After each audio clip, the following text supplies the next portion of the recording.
Good evening, everybody. Matt Geary here for Geek Pride's Dungeons & Dragons 5th edition campaign, The Legend of Our Sacrifice. As always, with me tonight, we have Conrad as Arnold Jerkel. Hello. Michael as Tharval Eldon. Evening, everyone. Wes as Valshul Nostius. Hey, everyone. Mark as Lance. Hola. And Danny as Glandra Rivenstar. Hi. So, unfortunately, some slight bad news. We have lost a player. Unfortunately, Dave, aka Thomas Moonstar, has got other stuff on his plate and unfortunately cannot be joining us much longer, for any longer, unfortunately. So, we will be recruiting a new player. We will be writing Mr. Moonstar out of the campaign. He'll be off doing wizardly things, but yeah, guardianly things with Sally. Yes, so hopefully all be well, and who knows, he may be back to help us fight Tiamat at the end. Who knows? So we'll just bribe him with books. Say it again. We'll have to bribe him with books. Bribe him with books, yes. So you may see another new face, maybe two, depending on what happens, going in the coming weeks. But yes, best of luck to Dave in the future. Other than that, we will carry on with the clusterfuck that is this situation that we are in. So, we are basically, for those who haven't been watching for a while, are semi-civil war status. The party are trying to mitigate potential out-and-out civil war by framing one of the triarchs with cultist activity. They have currently persuaded Triarch Agover that Triarch Suburn, who is in the blue area on your right hand side, that he is a traitor. They have dealt with some bits and bobs.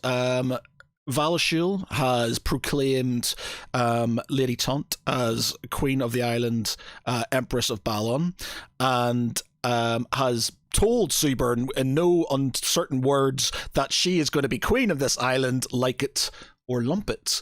And Suburn has kind of gone, okay, well, I want there to be an election, pretty much, and I'm not going to bend my knee until the people of Balon basically tell me to. So there's been a bit of a sort of kind of uneasy standoff, but no bloodshed, thankfully. As that's happened, they're making their way towards the city of Suburn, to basically call out Suburn and hope that he will, I don't know, either be arrested. I'm not sure what your intentions are. Within Suburn itself, we have our Ocean's 11. We've got Arno Jerkel, who has infiltrated the city and has befriended Suburn and his council, and is currently walking around trying to decide how he's going to plant evidence on him.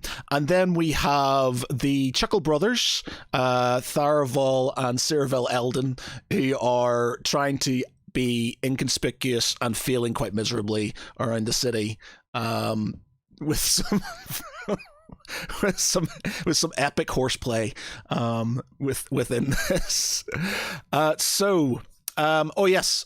So as we carry on, before we carry on, I put a little bit in the Discord chat about as the party. So it would be Lance, Valashul, Galandra, are making their way sort of eastward towards Suburn.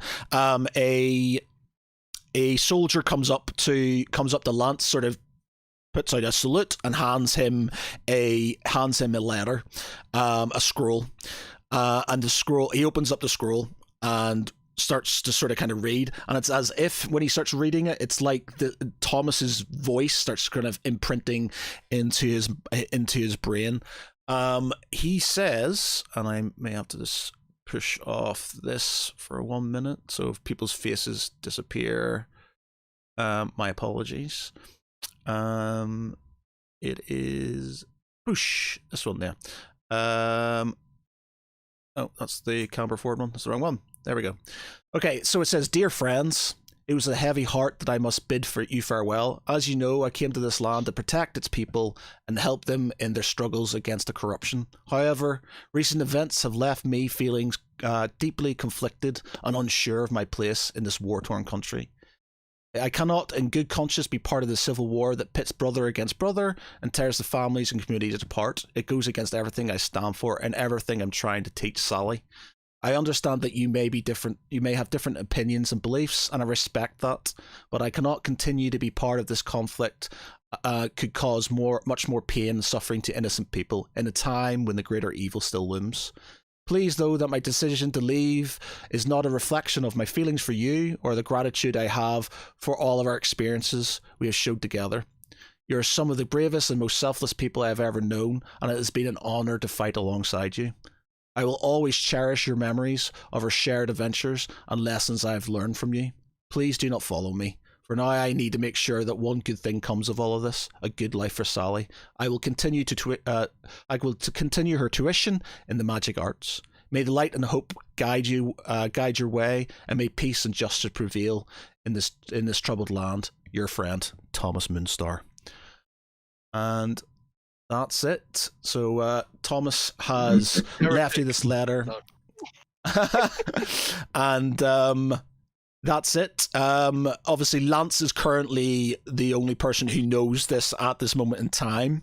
It's up to you how you want to share that information, but that's where we are now. So let us. In fact, we'll start there. Lance, you've got that thing from the soldier being passed to you. What are you doing with that? You're on mute. You're on mute. Sorry, I had a bit of a cough going on, so I put my mute switch on. So have we caught up with the brothers yet, or are we still just on the road? You're on the road. It's just the three of you on the road. You're not. You haven't got to Tharaval or Suraval yet. No. Okay, so I catch Galandra's eye and motion her to join me quickly. And so we have. I have some bad news. It appears that Thomas has opted to take his leave. He doesn't feel comfortable with the way things are going with the Civil War, and he's decided that it's safer to take Sally away where she'll be safe and continue her tuition and not get caught up in further bloodshed for what he feels is the sake of bloodshed. Then we must respect his wishes, and carry on and hope we can do good with his absence. I feel at the moment it's probably best not to mention this to our companion, the Paladin, as he's a little volatile. But if you could please let Lady Taunt know so that she doesn't expect him to rejoin us, and we'll look at how we tell who as the situation develops, because things are a little bit tense at the moment. I think you'll agree. Yeah, maybe once the entire party is together, then we can announce the departure. But I will pass on a message to Lady Taunt and let her know of our plans to tell as and when. I think it's less likely for someone to be concerned if you tell her something than if I go wandering over. Yes, most likely. I'll do a bit of flirting in the meantime. Like you were going to do it anyway? Yes. Oh, you're so... Don't be upset, Lady Taunt. Don't be upset. Here, cry on my shoulder. And by my shoulder, I mean my boobs. My boobs. Yeah, shoulder, huh?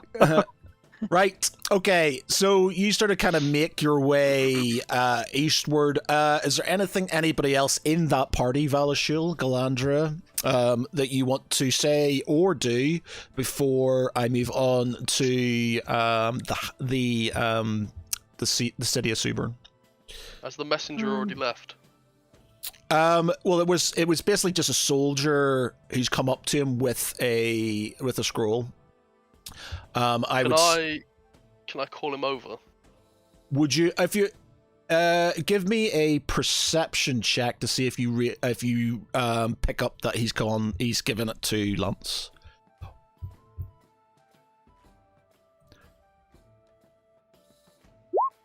Yep. Okay. So you as you're sort of kind of marching along, you see a soldier sort of kind of going up to Lance. You see the salute and stuff, handing him something and walking off. Okay. Can I call him over, the one who handed off the message? Yes, you can. Okay. I call him over. Okay. How do you call him over? Oi! No. Oh, sorry, I just scared the cat. I walk over and I raise my hand and stop him in his tracks, and I'm like, "Are you a messenger from Ton?" I am indeed, sir. I had a message for. I have a message for your party, and I've given it to the Warforged over there. Falashul nods his head and replies, "Perfect. I need you to send a message back to Taunt. Lady Taunt requires her envoy to send out messages in search of a suitor for her up-and-coming..." No, that's not it. She's in search of a suitor, there we go. Look at Danny's face. Whoa, what just happened? So I'm asking him to go back to Taunt to find envoys and then pimping send out out Lady Taunt? missives to the other kingdoms in search of who would be willing to formulate an alliance with a new empress. There we go. An alliance? I'll Okay, say it like that. you're not doing a wedding. No, well, I am doing a wedding Just through said alliance. suitors. Yeah, suitors. So an alliance through marriage. Okay, all right. Are you trying to piss me off? No, Would you've got the no, messenger you've got just nothing to listen to offer. Val without asking Lady Taunt? Yeah. You are pimping her out, essentially, without telling her. Well, not yet. You're sending a message to the entire country saying, "Come and get Not Lady the Tom," country. No, I'm sending it to the other kingdoms and the other heads of the. without telling her. Without telling Or her, she's asking her. she's gonna be an empress soon. It's just a done deal. But would the messenger really listen to you without? Okay, well, no, listening go to ahead, Lady Matt. Taunt? Go ahead. Okay. Roll. Okay, so so what's your message to? What are you saying to I'm him? asking him to go back to Taunt, find Lady Taunt's envoy, and have him write up messages to the nearby kingdoms to see who would be an eligible suitor for the new Empress of Ballon. Okay, what are you trying to perceive, Glandra? If I can hear what the fuck he's saying. I I think with the 27, I can pretty much hear anything. She hears Lady Taunt and wedding, and that's it. Yeah, you pick up you pick up on what's being said. The guard, I mean the messenger sort of kind of looks at you and says, because obviously he's just a soldier, so he doesn't know, and you are, for all intents and purposes, a higher rank than him. But he says, "Is this direct from the Lady Taunt herself, sir?" Oh dear, I can't lie, can I? No. That would be a dishonorable thing, wouldn't it? But I am allowed to do dishonorable things. You are, but it But does cost you points on And your this- Oh, score. it'll cost you. It might It will cost me you. points, but okay. So Valashul's And a leg, and says, an arm, and a yeah, wing. of course. A concussion, possibly. I can have Captain Anders back it up, and he turns to look for Captain Anders to see if he's nearby. Yeah, Captain Anders is sort of kind of in the line. So I try to catch his attention, and then I just raise my hand and give him a little up nod to see if he nods back. Just well, he's beside. deceive him with a greeting.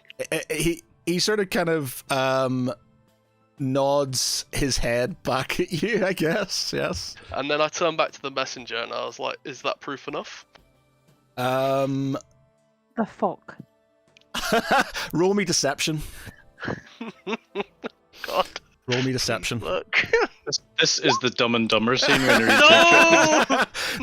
I don't even need to do anything. I can just let you roll and it'll work out fine. The soldier sort of kind of, not the soldier, the messenger sort of kind of looks at you and says, we'll have to have that from Lady Taunt's own words, I'm afraid, sir. Valishul cuts him off there and steps close, and he says, he says Valishul. He says, Lady Taunt is in the midst of a war council, preparing to fight a civil war. Do you really want to disturb her with something she's tasked me to do? Roll me deception. Can I roll intimidation?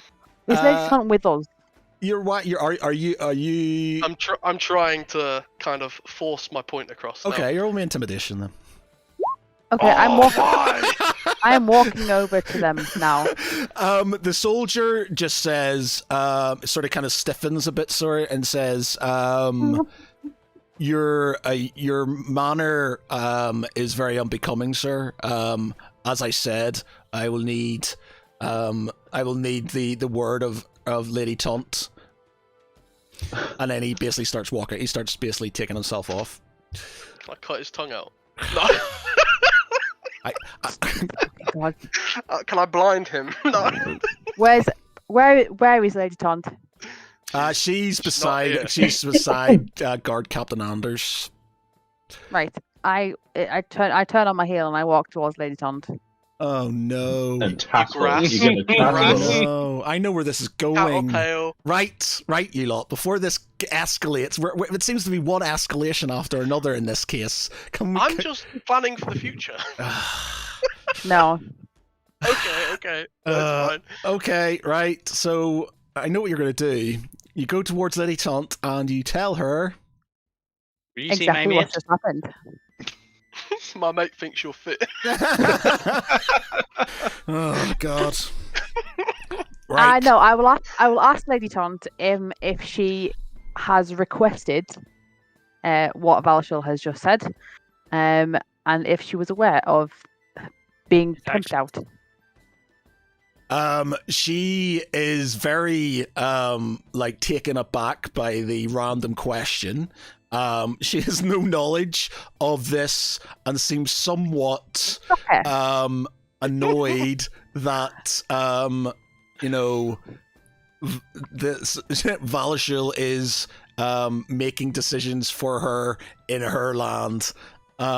When she's just being proclaimed by his word. Listen, the I Queen am the right and Empress. hand of Taunt. You are not the right hand of Taunt. You are an adventurer. She. I'm ordained by God. She. As am I. Right, you two, stop it! Okay. You two, stop it! We don't bicker. We only bicker sometimes. That's what's happened before this stream. We don't bicker that much. Yeah, you do. We try not.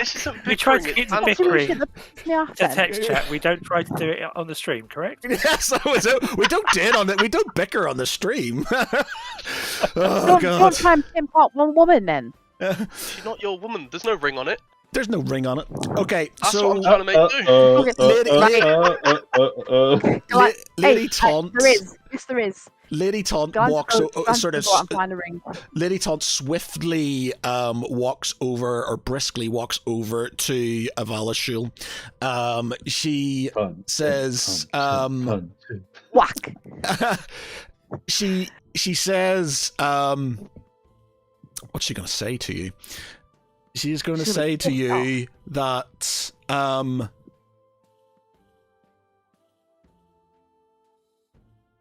not sure what don't try and do your woman voice. I'm not going to try to do my woman voice. The words. Yeah, just say the words. I'm not sure what's come over. Lord Valishul, I'm not sure what has come over you recently. It's definitely not how she sounds. Lord Valishul, I'm not sure what has come over you recently. I have begrudgingly, for the greater good of the war against the corruption, and in the name of our Lord Bahamut, agreed to your ordain, your what's the what would it's an ordination? That's not even a word. Your Coronation. your Yeah, proclamation proclamation. about my and I am, for all intents and purposes, starting what potentially a civil war in my own land on your behest. But you take this one step too far by planning my future and my wedding. If I am to be the queen and the queen of this land and the empress of Balon, then I will not be told who I am to marry and who I'm not married, especially by somebody who is not native to my land. Balashul recoils back in horror, like an anaconda just winding himself back in, and puts a hand over his chest, acting shocked, and he's like, "My lady, where are these baseless accusations coming from? I've done nothing of the sort. I was only talking to the messenger about getting the crown made for your coronation." You, roll deception. Are you allowed to blatantly lie? I'm not, because I was going to add that on. I was going to have him go to the deacon. Yeah, but you didn't and then say it. fight You Alba. literally just Yeah, said I that was you didn't interrupted. say what she said. He's being flexible. Yeah. I don't know. Well, your rolling sucks anyway. Yeah, so it's fine. We kind of knew that, didn't Give we? him that one-sided dice. Yep. This is the same on like every platform that has dice though. Like, oh, so unlucky. Yeah. So, she I think it's says karma. she doesn't even sort of reply. Well, she does reply, but she doesn't, she knows you're lying, and she's just like, or she knows you're being economical with the truth. And she says to you, I need you, and I need this party. You saved my life, and you've saved a lot of lives in this land. But if you, You need to resume. if you, I'm trying to put this in a. Stop being a dickhead. No, I'm just gonna say, I can plan my own future. I'm more than happy to have counsel, Sir Paladin or Sir Nostius, but I will not be told what I am to do, and especially behind my back. So please, should you have any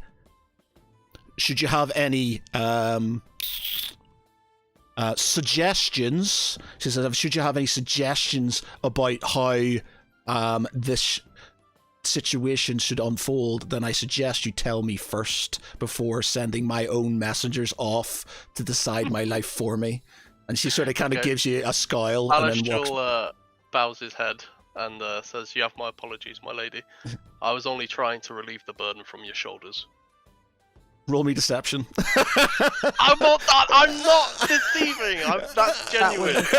No, That was not. incorrect. Do I have to roll deception? No, if you honestly Yeah. say it's you're not trying to deceive her, fine, okay. Right. Don't matter anymore.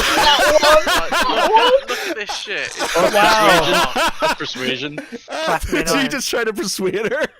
I'm just gonna that intimidate one. her. Screw it. There we go. Oh, Oh that's god. much better. You can't just roll all these dice and pick the best one. You roll that Well, one. I'm gonna roll deception now just to see which one's better. Yeah, no, it doesn't matter. What is wrong with It's your a dice, nat ones man? and that You one. can't just roll things and Yeah, see which alright. one's the best Anyway, result. she You roll sort things. of, she just I looks, have advantage. you sort of, she just gives you a bit of a scowl, and then sort of kind of walks back into line with guard Captain Anders, who sort of kind of bends his head down to sort of kind of talk to Lady Taunt, and then sort of kind of looks over at you with a bit of a shocked face, and then I kind of You give him told like a sly smile and shrug my shoulders. Galandra Congratulations, you- Galandra sticks her tongue out at Valashul, walks past, gives him a shoulder bump, and then carry on walking. Balashul moves out of the way and puts his foot in front. No. Balashul smites her. oh no. You need to be Oh, on God. thin ice, mate. Mate. That was very monk. That was very... She's essentially just said that she would have my counsel, which means that I would have a very high degree of authority. She would have your counsel. Incorrect. Just be mindful about your sort of subversive machinations. They're You're not acting like subversive, you're running they're the all- country. I am. No. You are not. Right. You are not good at Anyway, knowledge. Baelish. before this gets out of hand. Again. Shh. Right. Let's move on. God. I'd like to open a brothel. No. I tell you what. Whoever. I'd Now that- like to switch his alignment to chaotic neutral, please. Yeah. I'd like to be evil. I'd be on board. I'm Well- on board with the brothel. I'm just informing there is no evil players in this game.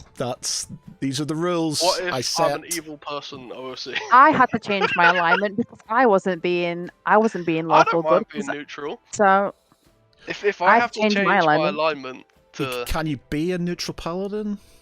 being a sure. paladin's so boring. So many restrictions. Well, whatever you're doing, you have to be chaotic after this. There's no way you're not know, Can I be chaotic. chaotic good then? Because I'm doing this for the greater good. I Yeah. think he has to shift to chaotic good with this Yeah, mess. okay, yeah, chaotic. Has I'd to. say you're chaotic good. I think that sort of come makes to my a bit more, side. Ha ha ha it ha. makes a bit more sense. You and Galandra. To be honest, Two holy characters. the irony of it all is that Danny was the meek and mild and I'll do whatever I'm told sort of person at the very start, and then suddenly turned into bad Superman after a few months, and then you did the same thing where you started, yeah, okay, whatever, guys, I'll just do the thing, and then suddenly out of nowhere it's just like Civil War. So you're both too I think alike. Summon the banners. You're both too alike. I think I created a character that was like chaotic. It's a chaotic neutral with in one of the ones that Tom was doing. So it gave me a lot broader range to be like, oh, I can actually like role play this a bit differently. Okay, I'll just so bring some of that over here. I will accept the chaotic good as a thing. It seems very apt and stuff, but I'm bearing in mind that your spear is your father's spear is humming with. I'm not sure if I'll give you dishonor points or not for lying in front of her or not. I will think about Oh, it. I has was to be. I was Has to be. being liberal with the truth, okay? I wasn't allowed to finish what I wanted to send. I did want him to go and talk to the deacon. I also wanted him to find Casper and retrieve the golden shell that I got in the first session, because I was going to have that turned into her crown. Okay? That's what I was going to do. You kind of led with the. Yeah, because, well, I mean, I wanted to get that out first. Too stupid. Rip the band-aid off. The thing is, like, everybody who's it's watching not this at this moment in time, and I really hope none of our new players are sort of, watching this, because they're Yeah, just we're gonna scaring them go, away. what the hell am I getting myself into? It's not always Trouble. like this. There is 70. There It is. is always like this. It isn't always like this. It is. Wait, what It has session? been for me. I've been back what, like a month? It's always like this.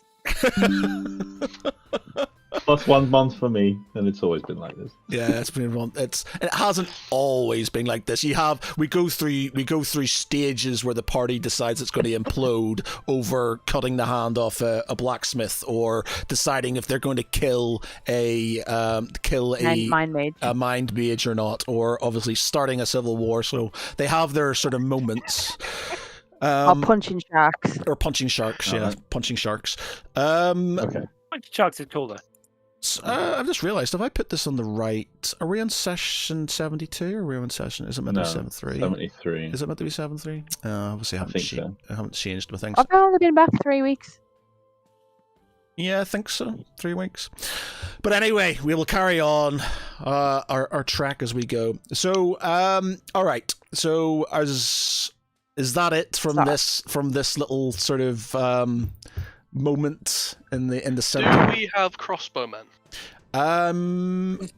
Why would you ask this? No reason. We've got guys. We've got gunners. So we've got we've got basically. Oh, we've okay, got- that's just as good. yeah, we've got never guys mind. with Fine. guns. Yeah, you got guys with guns. That's better, Yeah. if anything. Oh, Okay. I don't. I hate when you speak. Wow. I just don't like where it's Go away. going. Right, he has told me stuff, but not a lot of this is coming into what he's told me. I don't think. We're not there yet, Matt. Shocker. I told you about the end goal. I haven't told you about how I'm going to do it based on rolls. Right. Okay. Okay, I failed everything. I've got to keep making. Right. Anyway, Let it go. back over Go. to Suburn with our other group. We will start with Oh yeah, so you're on one star. Oh no, we got rid of you got rid of your stars, didn't you, for being wanted in Suburn? I think he's on 1 star, isn't he? Yeah, that's right. Did we roll twice, or I think we did actually roll twice. Yeah, we did. I roll think twice. we did roll twice. Yeah. Yeah. So you're sort of as you were. So what are you two doing while this is all going on?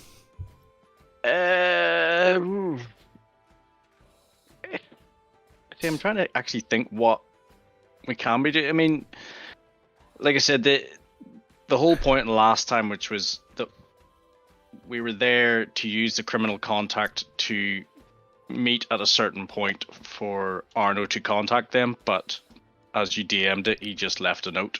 So that's kind of like we're basically in this sort of situation where we don't know it, we don't have any information as to what's going on. So Okay, well, I'll go over to Arno then, and he can do his thing, and then we can maybe go from there. Okay, so Arno, you had sort of made you'd had some messages in WhatsApp earlier. Yeah. So remind me, I've been given a note. Excuse me, to expect the party to arrive the following morning, right? Yes. Yeah. And we're on the day before. Yeah, I so think where we left it. Yeah, so you were in there with breakfast. You've gone into. I got access to the war room. You went into the war room. Yeah. You didn't do anything because there was people around. You've left. Yeah, I think while I was in the war room, I would have tried to look around and see would there have been any documents that clearly were marked with Subin's handwriting. Within the war room, display. yes.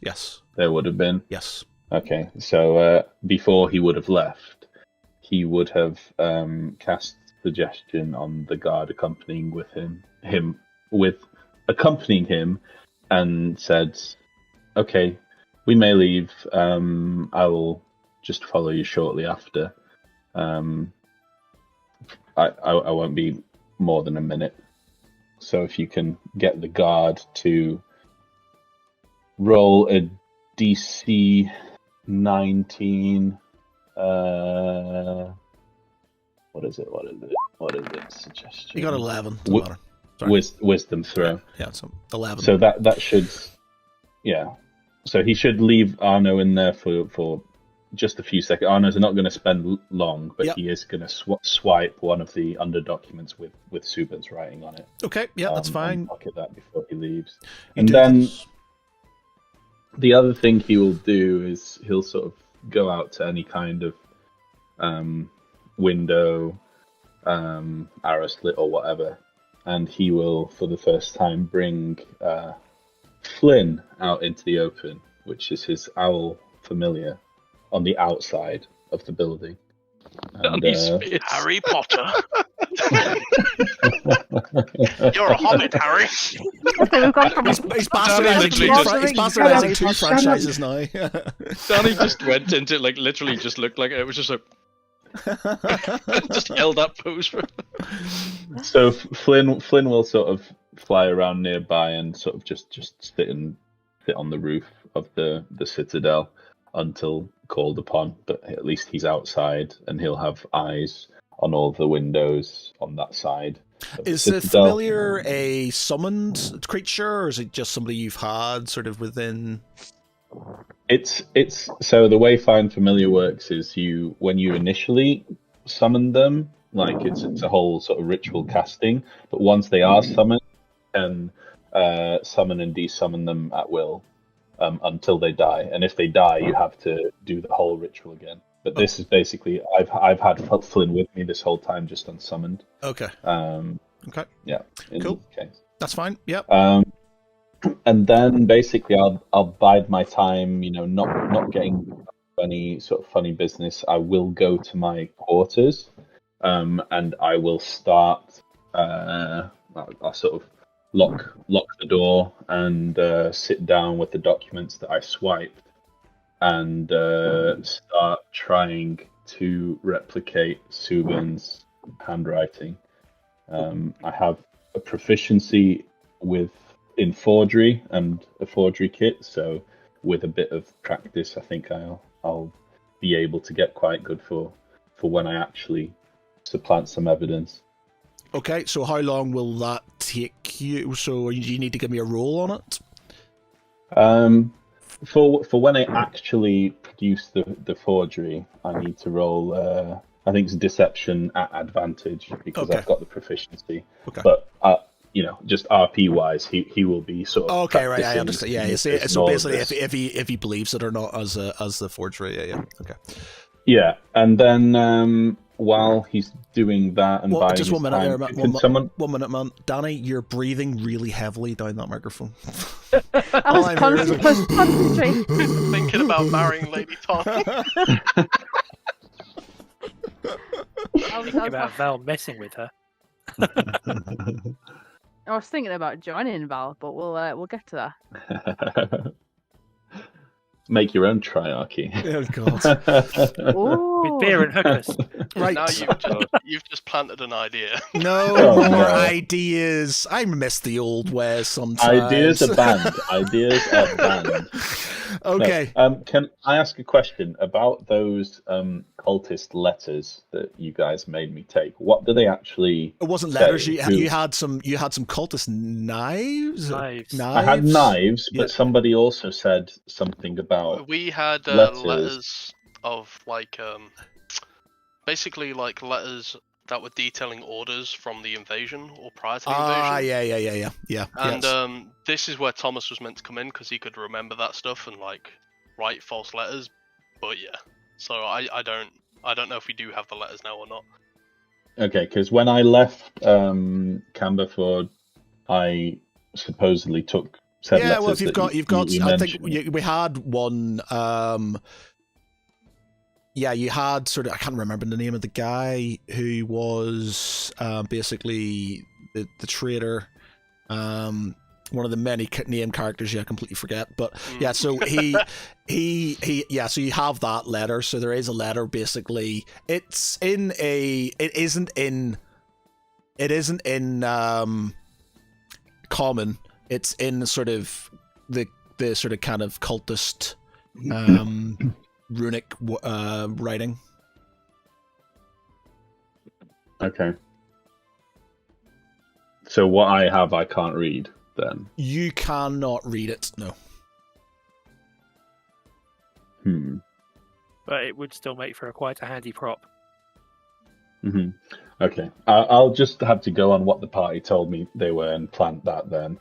But I will be attempting over the next hours to pen a kind of message from Subin, basically to state that all is going to plan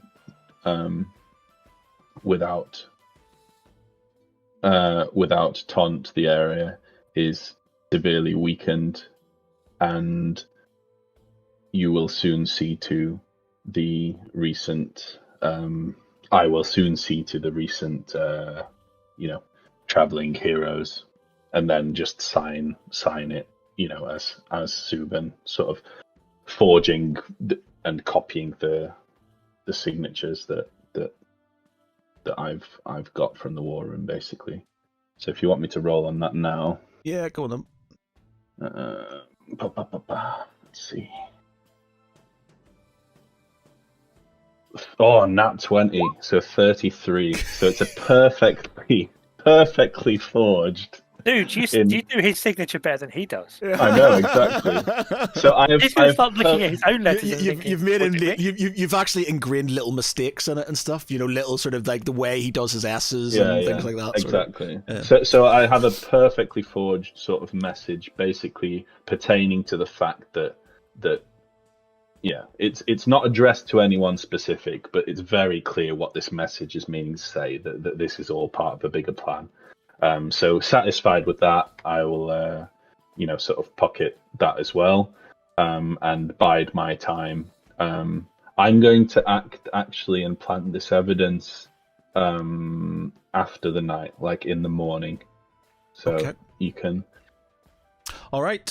Are you informing Tharaval or anything of what's going on, or How exactly? I don't know, you're familiar, or I don't know if you're sort of, or are you? No, I don't think Arno would.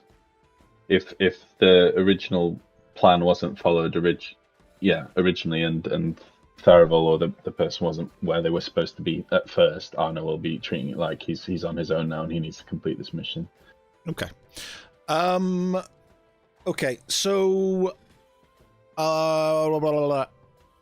I will say Tharaval and Seravel, who are sort of in a sort of a known thieves guild sort of hangout, or sort of a kind of safe house that they know by following the sort of the signs, are sort of sitting there eating their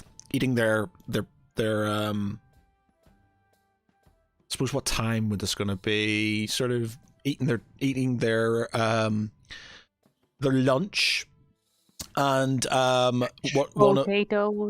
potatoes, and a sort of one of the sort of thieves from the thieves guild sort of kind of comes up to you and says, "Got a bit of information you might like to know there." Have you made contact with the halfling? No. But he says, but it looks like your friends are marching this way with a fucking army. A fucking army? Yeah, with a fucking army. How many days rides until their arrival? I'd say they'd be here in the morning. This just became a Guy Ritchie film. Yeah. Maybe not with this music. I don't have any heist music, unfortunately. It's my go-to. Okay, so Tharavel and Seravel sort of look at each other with a sort of sense of urgency, that as they currently are unaware of the situation within the Citadel, as to Arno, they kind of feel the need that they need to find out this information as to before the army arrives.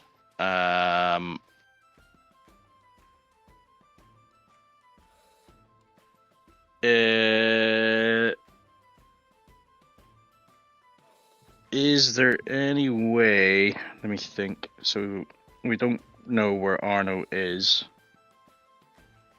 Let me think. Arno doesn't have one of the sending stones, does he? No. No, you have it, and probably I've Lance got one, does. me and I Lance. think we said that Lance did, right?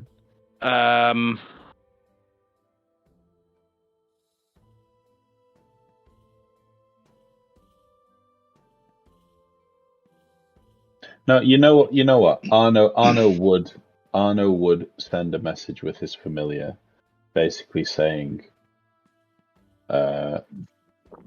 evidence will be planted in time. Burn this message, basically, and he would find a way to, like, he'd strap that to Flynn. Well, again, what I was going to do was actually, because I've got speak with animals. I was actually going to see if I could try and perceive the familiar. Actually spot it sort of flying about the place or anything like that. Well, I suppose it would need to find you in the first place, so I guess if you want to try and perceive where it is, so... Yeah. Right. Well, you won't know it's his familiar because you don't know, but you could nobody probably... knows about Flynn yet. Yeah, so you... Or in our conversation about animals, you got out of me that I have an affinity for animals, but I don't think I told you about Flynn, did I? No, you didn't. So After I the first guess episode. I guess you wouldn't be looking unless you. I guess you could be looking. Right. Okay. So basically, see around there's now. very little that we can do at the time being, other than like. So I've got options was thinking of, like, I can speak with animals, or I can do beast sense, is basically where I can actually Tharavel can actually sort of see through the eyes and hear through the eyes of animals and things like that. And well, if you could, what you could do without sort of kind of playing your character is there's going to be birds and stuff within the city. Well, you yeah, could have that's said, what I was. Yeah, you could sort of do Good. that to see what's happening in the citadel itself. Right. Okay. So let's have a wee look. You see through the beast eyes in here.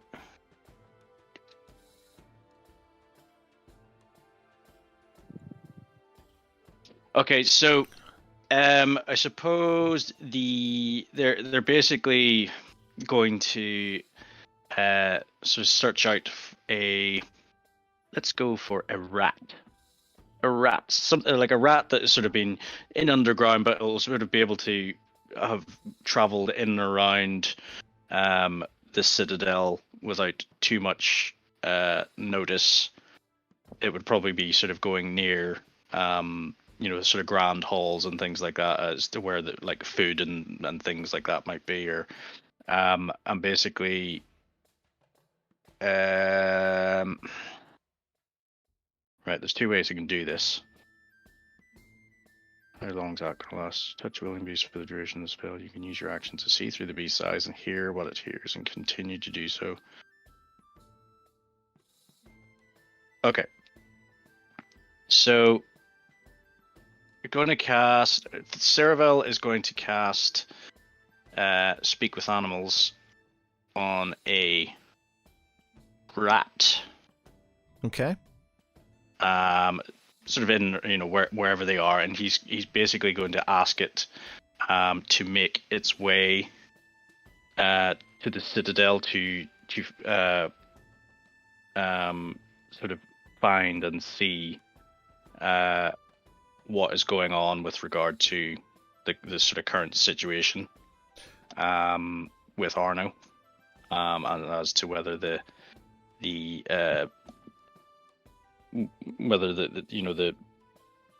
forgery or whatever the evidence has been planted, and also while that is happening, Tharavel is going to cast Beast Sense. So basically, he's going to go into a bit of a trance himself. So they're going to do this in the sort of corner somewhere, so Tharavel doesn't have to move about or anything like that. And that basically is going to give him the ability to see and hear through the rat's vision and hearing.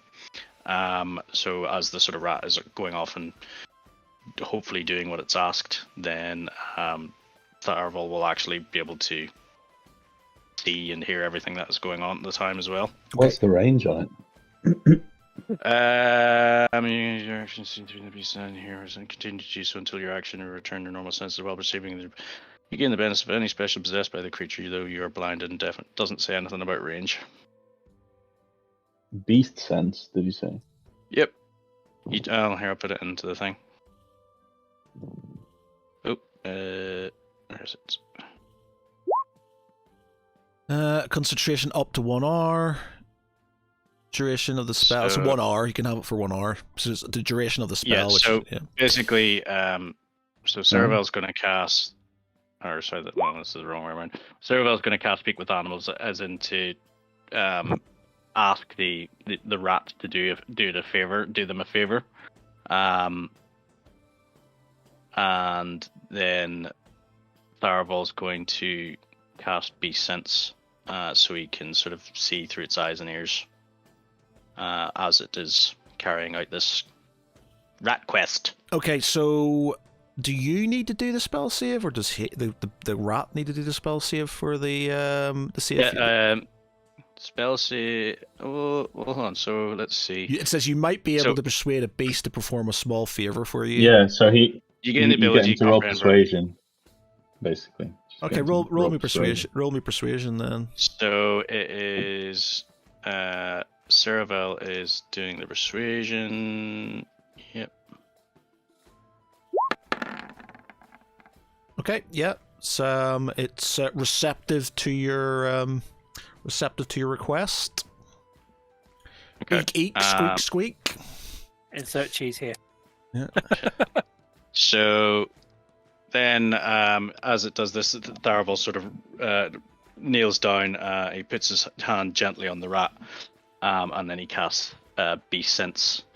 Or sorry, no. What he'll do is he will sort of sit down, leaning sort of against the wall, so not to fall over or anything like that. And he will put his hands on the rat and cast Beast Sense. His eyes darken, and his vision goes. His stare is basically just sort of off in the distance, as if he's not there. As the rat sort of scuttles off. Okay, and then a giant owl comes from the citadel and picks it up. That would be hilarious. Well, it says, a touch of willing beast for the duration of the spell. You can use your action to see through the beast's eyes and hear what it hears, and continue to do so until you use your action to return your normal senses. While perceiving through the beast's senses, you gain the benefits of any special senses possessed by that creature, though you're blinded and deafened by your own surroundings. Okay, so all right. So what we'll say is, you get to the citadel in and around when, You have keen smell, by the way, Yeah. which means you have an advantage on smelly perception checks. yeah. So Yep. you'll sort of, And I'm sure they'll be able to find their way there because they can find their way through mazes. so you'll find your way up. So this will be roughly around. So we'll say this is roughly around the start, sort of like breakfast time when Arno's doing his thing. It's around that time, we'll say. So you are in the breakfast hall. So we moved from the breakfast hall into the war room, didn't we? That was the sort of, we went from breakfast into the war room. Yeah. So essentially. give me a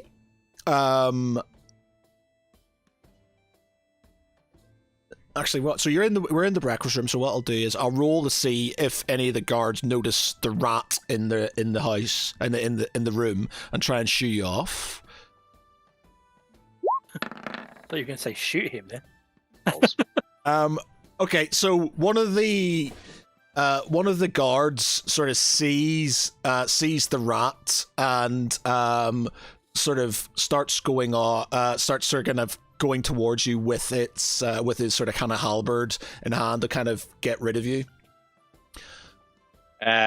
So am I basically playing as the rat now? You are the rat for all intents and purposes. You are the rat. So you can't control the rat, right? Just see what the Well, rat it doesn't sees. say anything about controlling the rat. That's the thing. So Okay, well, for the sake of this, just be the rat, because I don't want to overcomplicate things. Just be the rat. okay. So basically, he's going to scuttle off to. I assume there's probably going to be cracks or holes in the wall or something like that. But at the same time, it's going to remain within sort of earshot. Okay. And Roll me. Would he see her in the breakfast hall? Right, so roll me 2d20. I can't give you your normal roll, so just give me 2d20s. Yeah. 2d20s, and you can have for a stealth roll, basically, and you can have the highest. God. 13. Okay. And then I'm going to do so the guard's sort of kind of looking around for you. And he doesn't see you.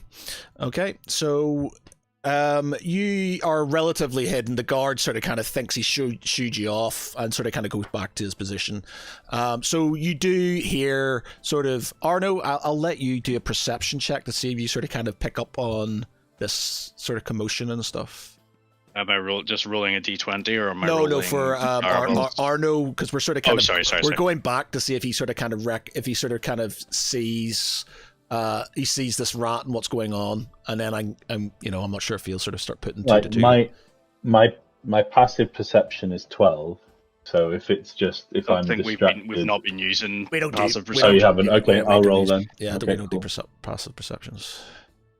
Otherwise, I'd be perceiving everything. I've got a passive perception in 20. Yeah, it's just makes it a bit more interesting if you have the roll. Okay, yeah, so you're completely oblivious to the rat incident and stuff. So, you hear basically what happened.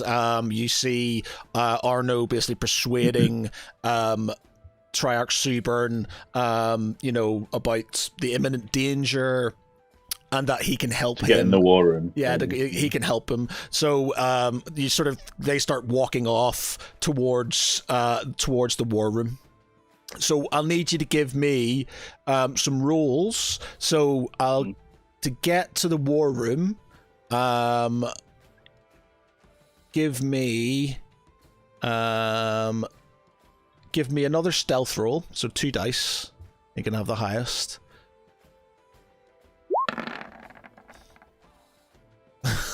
Okay. God. Oh dear. As you're sort of kind of crossing the hall,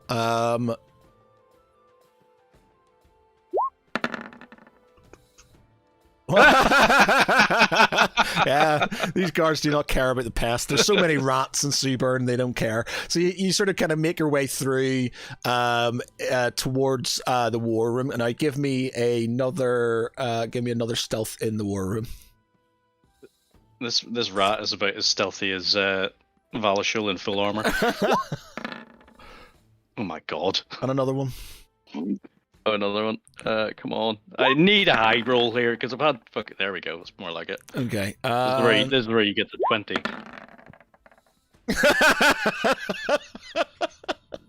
The guard says, "A fucking rat's back again," and he sort of kind of comes and sort of kind of, "I'm sorry, sir," and he sort of kind of starts trying to go after this kind of rat, and he says, Evans, get rid of that bloody rat," and he said, "I'm trying, sir, I'm trying." He's sort of trying to pick you out of the room. Roll me a perception, Arno, to see if you sort of kind of pick up on this commotion. I mean, surely I would at this stage. Yeah. Like if they're shouting in his face. Yeah, I'll give you the one shot. Yeah, okay. So you sort of kind of notice this rat, sort of kind of, and the guard sort of kind of hurrying at it. Do you have any sort of...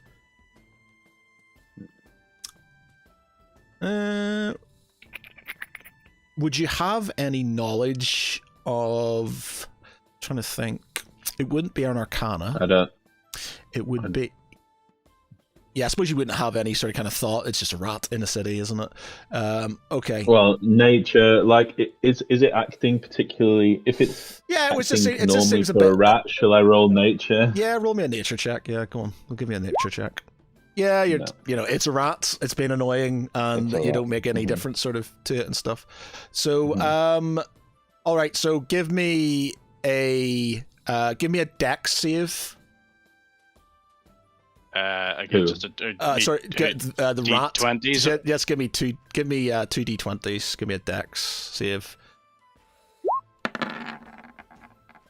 Okay. Oh boy. And he swings at you with his halberd. That's one dead rat. That's a dead rat. Dead rat. Yeah. So as you sort of kind of swing your you kind of see through this. You see this sort of kind of this rat scurrying towards one of the door just before it gets to the sort of kind of hole in the wall. The guard sort of halberd comes swinging down and takes its head off as you sort of kind of come out of your trance with a gasp in the room. Yeah, so Tharavel sort of like jolts forward and goes, well, looks like we're moving to plan C then. Saravel goes, what's plan C? And we're like, you never pay attention. What's plan C? We don't have one. But you would have seen, at least through the Yeah. eyes of the rat, that Arno was he wasn't like in distress or captured. You could see he was Yeah. working. Yeah, well, basically, sort of said that. Well, there's something in progress, but we're still on. We're not being able to confirm as to, what the goal has been successful or not. But we know that you're okay and you're not in like harm's way, and the fact that you're in the war room would sort of seem like you're doing what you need to do, but again, it's just the lack of confirmation for the time being. Yeah, absolutely. So at least we know a little bit more than we did before. I mean, Arno, in the evening, he would try and go to the point where he sort of spoke to you before. I think this is the thing. Is where like, you were supposed to meet before. But yeah, I think this is the thing. Is like we will get in touch with our underground contact and tell him to actually make contact. Don't leave a note. Okay, so what have I missed? What are you doing? No, we're basically saying that. So, although we've not been able to sort of confirm as to whether or not Arno has been successful in planting the evidence, we can sort of see that he is in the process of doing so. That he's in good health. That he's because he's in the war room and everything like that. That there's progress being made, but we're still lacking that confirmation. So again, they're basically going to go back to their underground contact and tell him to go back to the spot again. And this time, he's not to leave until he has actually been contacted. As in, he's not to leave a note. He's to actual return with actual information. Was there not? I'm just trying to think. You agreed a time for that to happen, and that went and passed. Yeah, I'm not sure. It was every evening. But what I had told Farival, at a certain time every evening, what I had told Farival is to try and get within 100 feet of the south bit of the citadel, and I will try and contact him through magical means. So, I mean, if you wanted to try and get onto citadel grounds, at least at the base of the citadel, you'd be within range. Hopefully, that's okay. Well, yeah, I mean, from where again, I should be standing. This is where I think the confusion has been: is that was using the contact to do that. So, but I wouldn't know the contact, so I wouldn't be able to contact him because I wouldn't know what he's looked like. I know you. So that's what I was saying to you, that you need to get. But are you saying that you're going to actually have vision of us? You're going to be able to see us? No, I don't need vision. I don't need vision. I just need you within 100 feet. So that's what Arno will be trying to do. Right. Okay. Right. So I would have tried to explain this to you in game. Because there is confusion. Yeah, I think there's been confusion here. Is like basically, I thought we had agreed that we would be sending a contact to contact you. That's what I thought. That's why I've been doing this. Okay. That's why I've not been going myself. Okay, I will. Because there is confusion. Roll me an intelligence check to see if you sort of kind of realize that maybe it's a. Darvel, roll me an intelligence check to see if you sort of. You're sort of kind of grasp the situation, or if you're, you're thinking it's a. Darvel's not going to grasp the situation. It just started on a 20 there for a second. So no, you're just like 20 and then it went 8. Yeah, so you're just like turn to Ceravel and says, "We'll get in the contact." So you send off a contact to sort of kind of stand aimlessly in a position for a long time, and let me see if I can. Let's see. No, now I've got Flynn, I would fly Flynn round to see, like, where the fuck is Darrell. And if I see a man stood there Okay. that would Does he look have a anything perception? like Does the familiar have perception? Does he have it, stats or anything? Yeah, it will have. One sec. If it doesn't, just roll me a d20. No, it does. It's just a plain old owl. So it is. I have advantage on perception checks on hearing and sight, Okay. and perception is +3 mod. Okay, so roll me a d20, add 3 to it, and you can have it, the highest one. So roll me 2 d20s even, +3, and you can have the highest.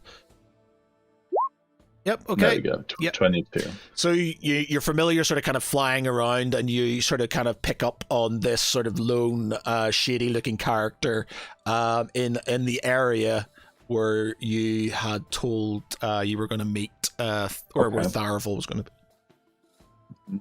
So at this point, I will, my familiar will communicate with me telepathically. I will make my way to that side of the citadel, so I'm within range, and I will point, in that direction with Flynn spotting me, and I will say telepathically, all is set. Party coming in morning.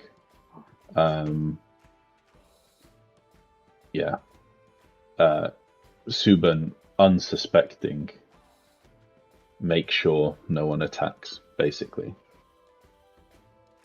Okay, so you get that information. What are you gonna do with it?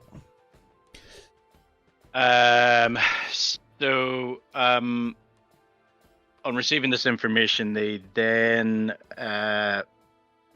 use the sending stones to basically telegraph it to the rest of the party. Okay, so what's it you're saying? I can't be a lot. It can only be like a sentence. It's like 20. Is it 25 words or something like that? I think.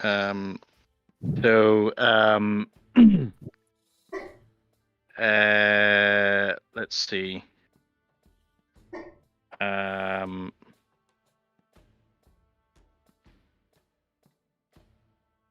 So let me just gather our army is arriving, but we're not actually looking to attack, are we? It depends on what Lord Valashil's got on his mind. Well, not yet. Anyway. Okay. God. So,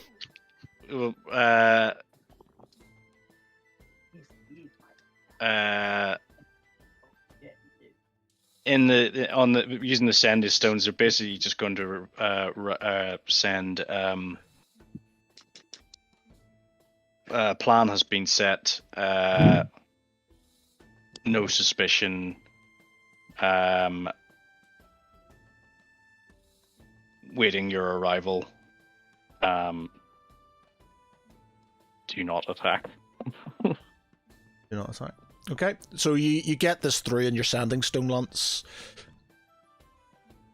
Sorry, what did I get through? Sorry, I just had a quick message through from a friend. So it was plan is set. No suspicion. Awaiting your arrival. Do not attack. So I'm going to reply back with, be there shortly. Can't promise not attacking. Depends on our friend depends on our friend in the armor. I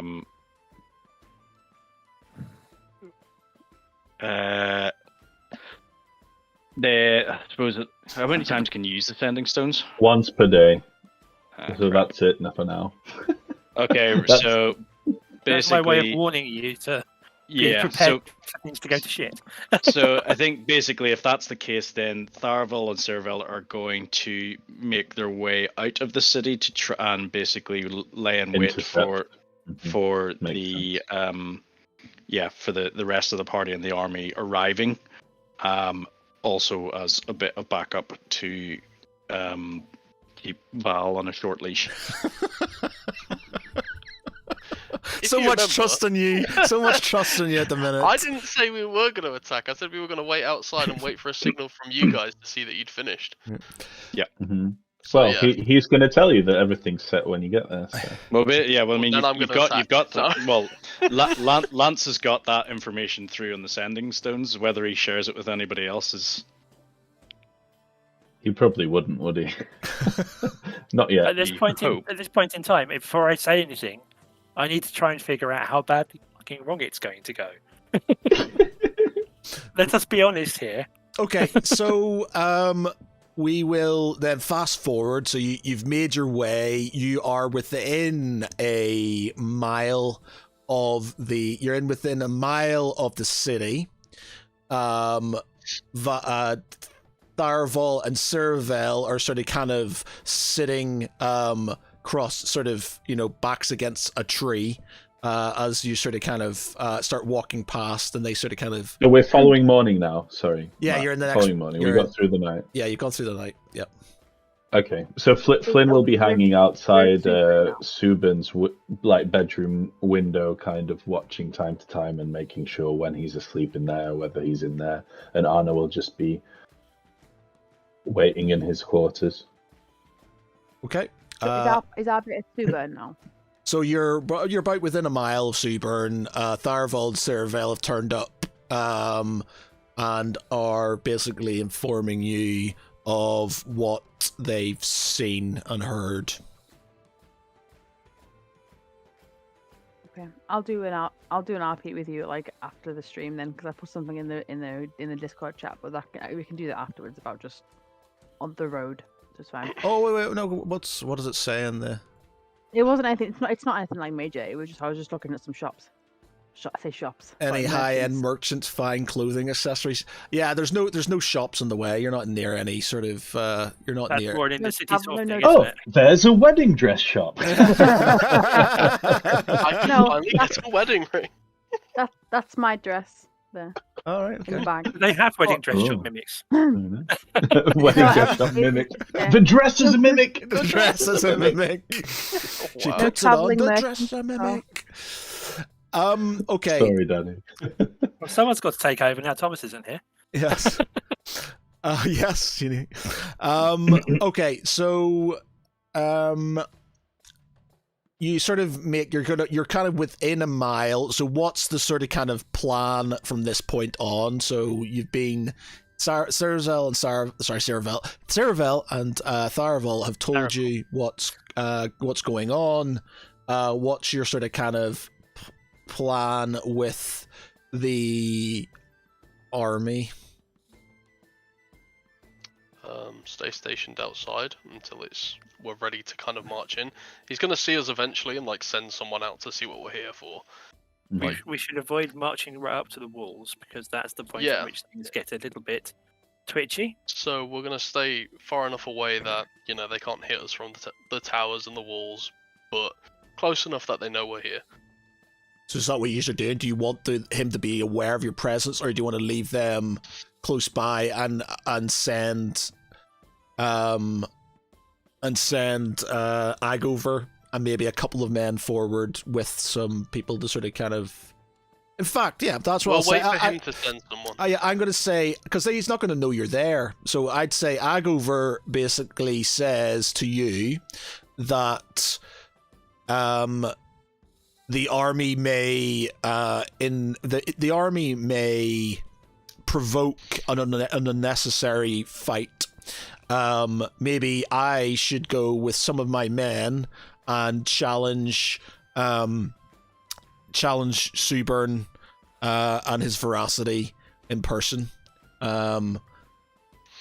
Is anybody? Might I suggest that we sleep on it first, and then and give everything a chance to settle out, and it will give us a chance to clean up everything so that when you arrive, you don't look travel worn.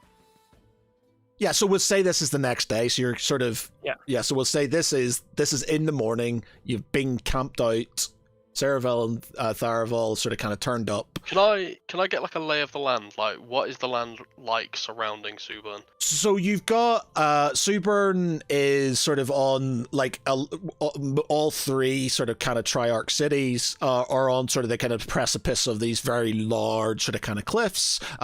You've got literally a long sort of again, like all of the sort of cities, you have this long river that sort of leads into the city proper, which is like its sort of main sort of supply line through the the island.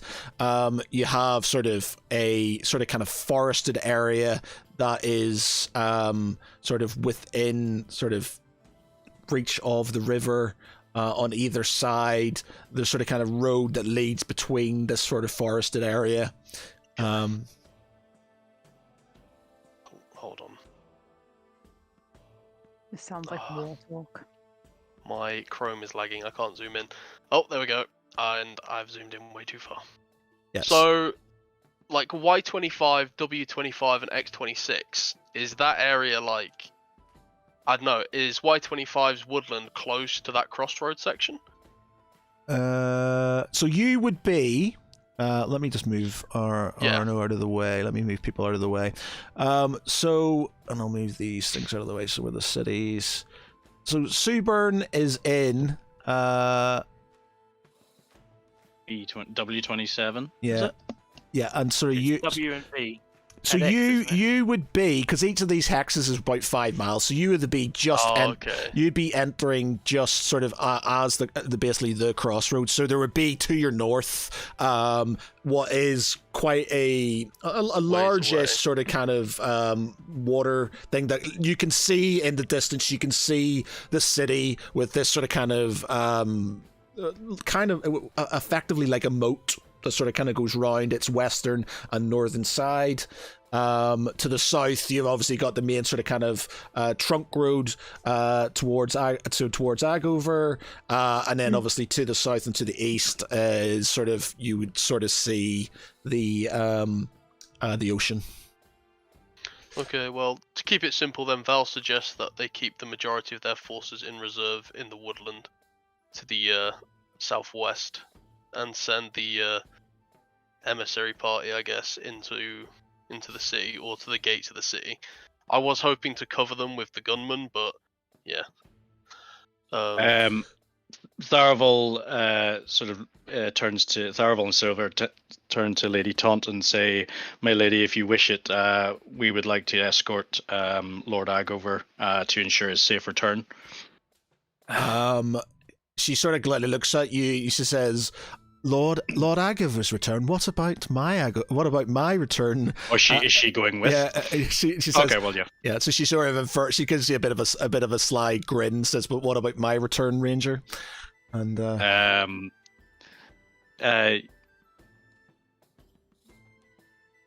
you, my lady, I never need to worry about. He sort of bows his head and gives her a bit of a smile and a wink. Everybody's flirting with Lady Taunt. Where's Danny? She's missing all. Well, he saw Danny wasn't there, so. Yeah. I didn't realise she wasn't there. I'm gonna wait until she comes back. I can send her a clip to make sure that she gets the point. Yeah. Anna will send her a message with a winky emoji. Yeah. Okay. So. So who? I'm assuming. Are all of you going with? I would suggest. Like to. I would suggest that myself. Of course, you want to. Valishul should stay back with the men. Yeah, bear in mind, he thinks you're traitors and stuff, so he's probably not going to let you in the gates. Mm-hmm. I kind of don't want Agover to go inside though.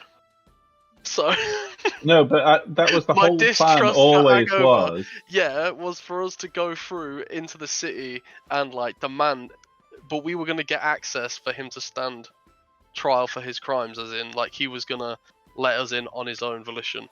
But then he also kind of needs to see that. Agover and Taunt need to go in to challenge him and basically ransack the place. We can challenge him from the gates. If people like say Lady Taunt's arrived and so is Lord Ago. Okay, so so this is effectively a council of war. You're basically deciding how you're going to proceed into Suburn. And by the way, Daniel, you missed Tharval blazingly fiddler to Oh, she heard. She is not best pleased. I think I'm the one that needs a list. Okay, so if it's a war council, I'm gonna suggest that we have some men chopping down trees, getting logs big enough to dam the river in the event that we need to cut off their supply line. Fuck. He's really thought this through. And then we need to start preparing for potentially building a battering ram of some sort in case we need to siege. Surely you should have that discussion after knowing whether you're letting the city or not, right? Well, No, you have that. This is preemptive. And in his defense, I suppose you have to be preemptive in your sort of kind of views. Like, if it doesn't go right, then he knows you're there. Whereas if he's prepared beforehand, as soon as there's a no, they can attack, I guess. So I understand that sort of thing. It doesn't mean it's the right way to do it. I'm just sort of saying I understand. Like, we're not gonna do anything. Like, we're not gonna block the bridge off or the river off and like starve the people immediately. We're waiting for the call to arms, so to speak. Okay, so what are other people? Bear in mind, unfortunately, Arno, you are not there, so you have to sort of. Anybody else's views on this? Lance, Galandra, Tharaval? As an aside, I'll just quickly lean over to Galandra and say, as long as I can keep Belishal out of the city, there is a small chance we can avoid lighting the whole thing on fire.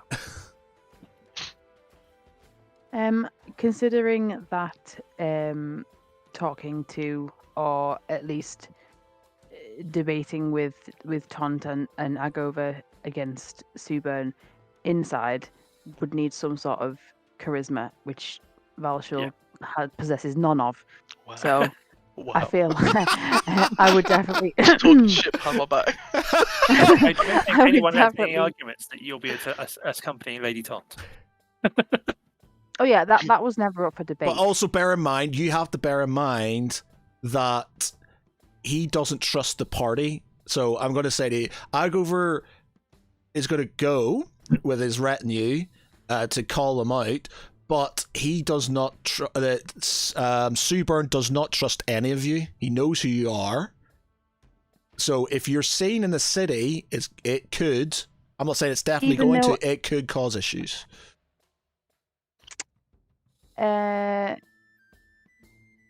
Would he know that I was going to go willingly? Or are you going to have your So what's the plan, Galandra? Help! Well, no, but when obviously his men came for us, I was quite diplomatic, and I was ready to go willingly. Would that information have travelled back to Suburn or No, not? because his captain's head was cut off, and you stole their Right. army. Okay. So that's Details. then. Details. Mm. Everybody's blaming Valashil, but Lance did cut the guy's head off, so you know. He was being an asshole. Sorry. No, I agree. So basically, you're saying that Agova's going in and we're not. Well, no, I'm not saying that is the case, but if you're more than welcome to go in, but Suburn isn't going to be too pleased with seeing any of the party there. Would Lady Taunt not have something to say here in Lady Taunt would probably advise against the party entering the city. She said she'll go. If Tharaval and Ceravel can disguise themselves, that's what then I was going to suggest. they can disguise themselves, then they can come with. But she's mindful that if you are seen, that he may just full the gates. She also says, if this is true and he is a traitor, then there will need to be military presence to basically take control of the city. And she turns to Valashul and says, I can see preparations are already afoot. Be prepared to take the gate and the main administration buildings.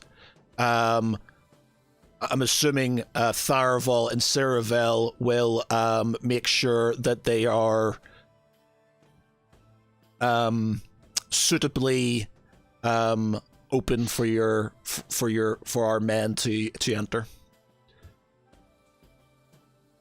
So what I'm thinking is, I think Tharaval, he's going to cast disguise self, and he's going to basically disguise himself as one of Lady Taunt and Agover's retinue, sort of going in. Tharavel is going to go in sort of in stealth, as in sneak in, and he's going to sort of remain around the gate. If anything was to sort of start happening, so he can, sort of try and keep the gates open or anything like that. Okay. But he's not actually because he can't actually disguise himself. He can sort of sneak in, but it's I suppose it's better. He's just sort of going more as sort of outside the main citadel, and as a means of keeping the gates and things open. Bearing in mind that Eldarith is accompanying us, but is a member of a certain other organisation, and would it be possible for her to change and use her official gear to come in as a member of the party and a representative? Oh, she was the Order of the Waning Moon, was she? Yeah. Yeah. Okay. Well. Yeah. Okay. So she can be a part of in her sort of kind of her Waning Moon tabard, and Because people tend to look at the uniform more than the person. Yeah. Okay. Okay.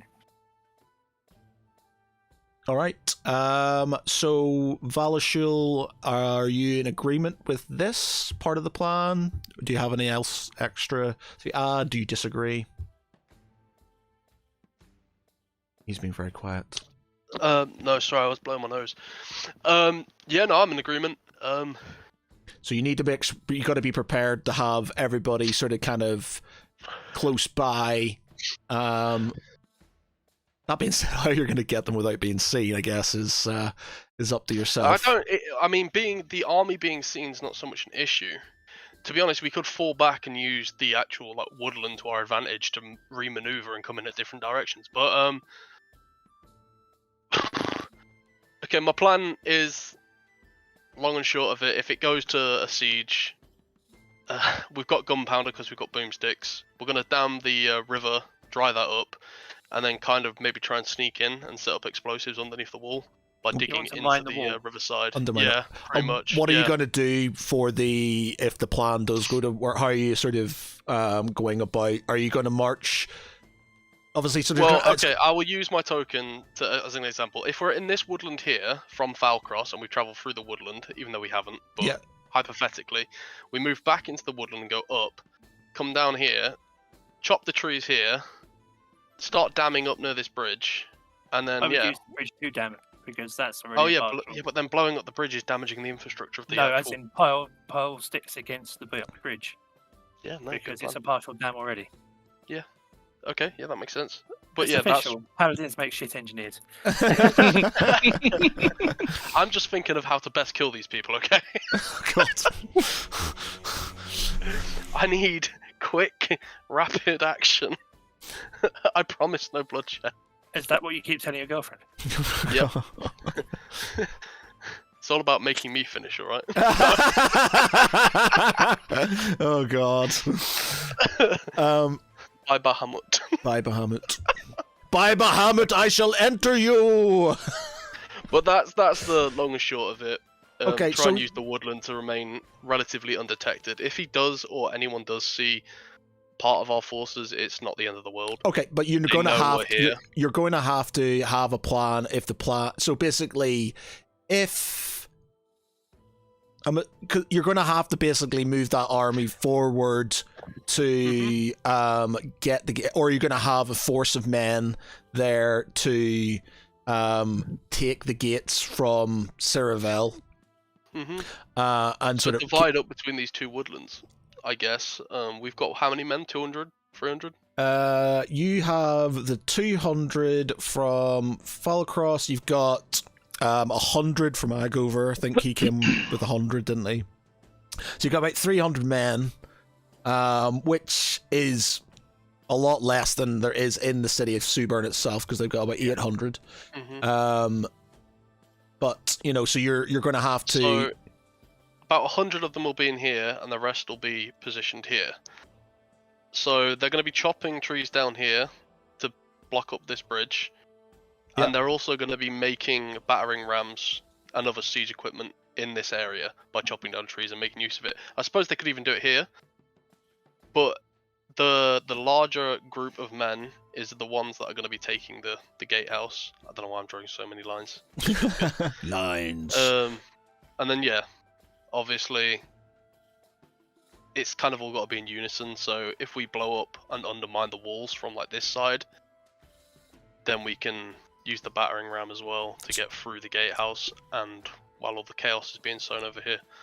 I mean, but like, so he goes in, this is if shit goes to the fan. There's no sort of like, you know, because if basically they call him out, he's a traitor. Oh shit.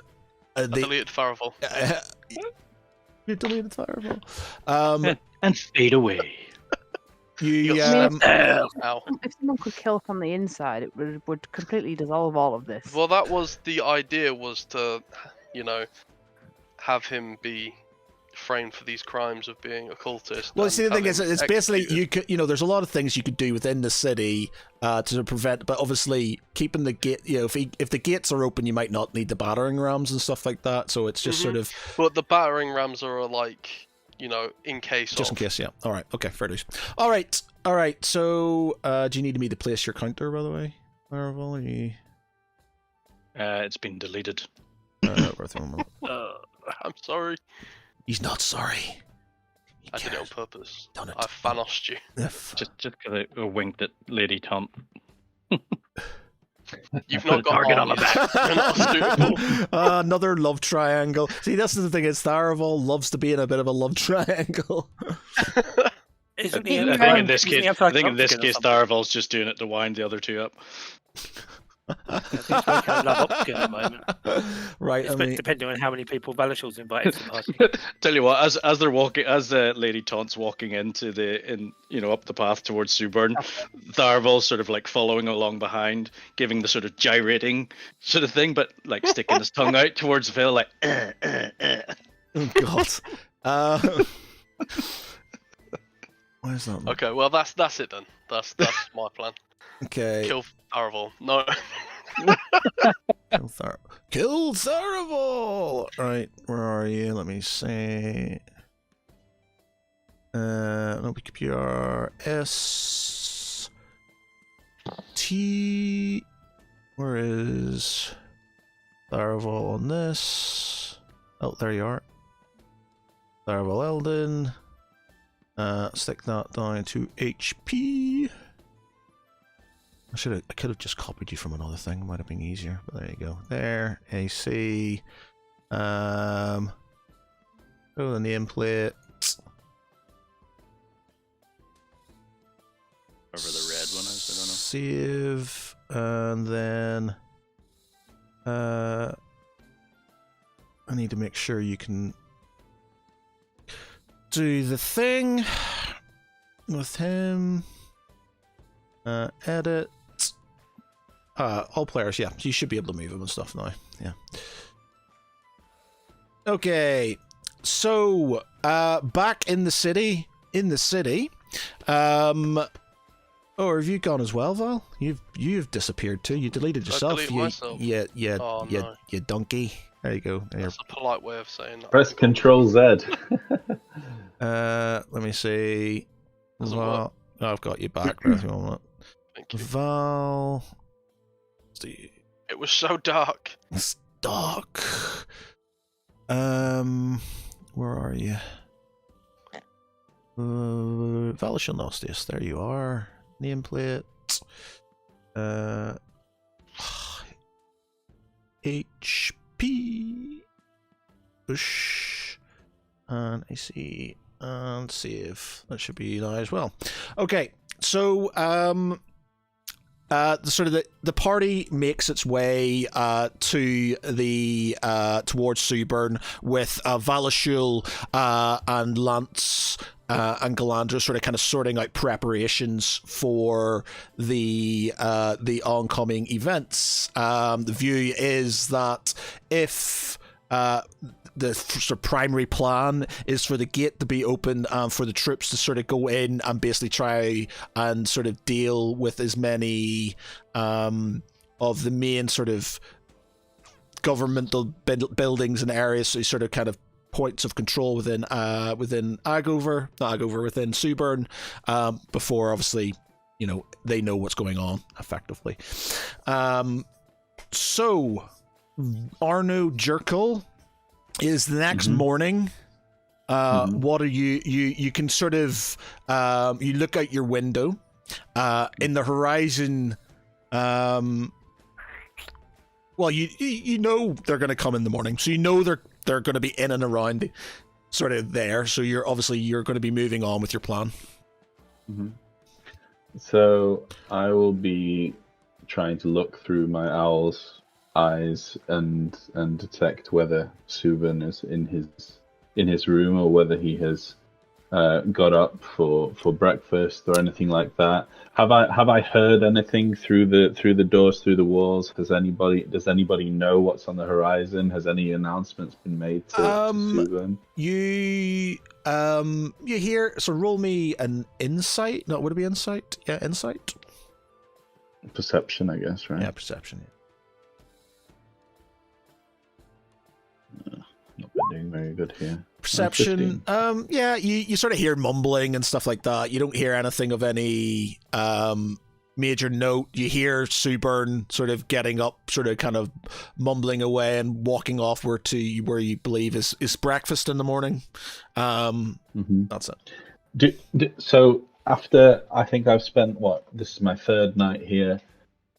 The two previous nights, from watching Subin and knowing his movements, do I expect him to go back to his quarters after breakfast on a normal day? He would probably, once he's up? He would probably have his breakfast, then go to the his war council, then maybe make his way to the what is effectively the throne room to see petitioners.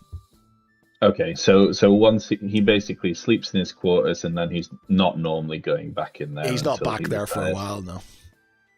Okay, so in that case, if I'm confident I can hear Subin out and about or passing through the hallways on the way to breakfast, through whatever means, Arna will try and plant the evidence. So he will dimension door into Subin's quarters. Okay. Which will teleport him straight inside once he's confident it's empty, making as little noise as possible, obviously. Roll me a stealth. Okay. 29. Yeah, you're very stealthy. Yeah. So when I'm in there, I mean, how big is it? What do I see? Is there a kind of is there a chest or a cabinet? Are there drawers? So you've got quite a ornate, 4-poster bed, sort of facing this quite grand looking window. You've got sort of kind of bear skins and things going around. You've got quite big sort of chest of drawers and cupboards and things where obviously his clothes and that of his ladies would be there. You haven't seen a lady Suburn or anything, because you assume he's just sort of got Yeah. you know, concubines of some sort.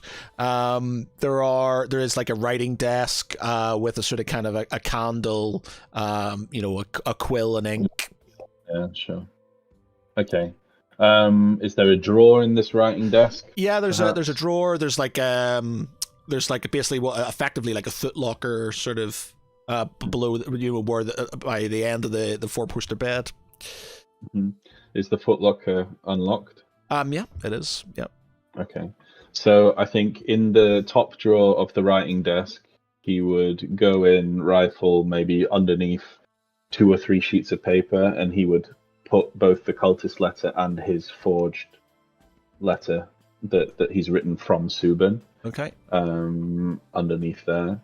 And then he'd make sure to close that, leave everything as he left it, and he would open the footlocker. What's in the footlocker?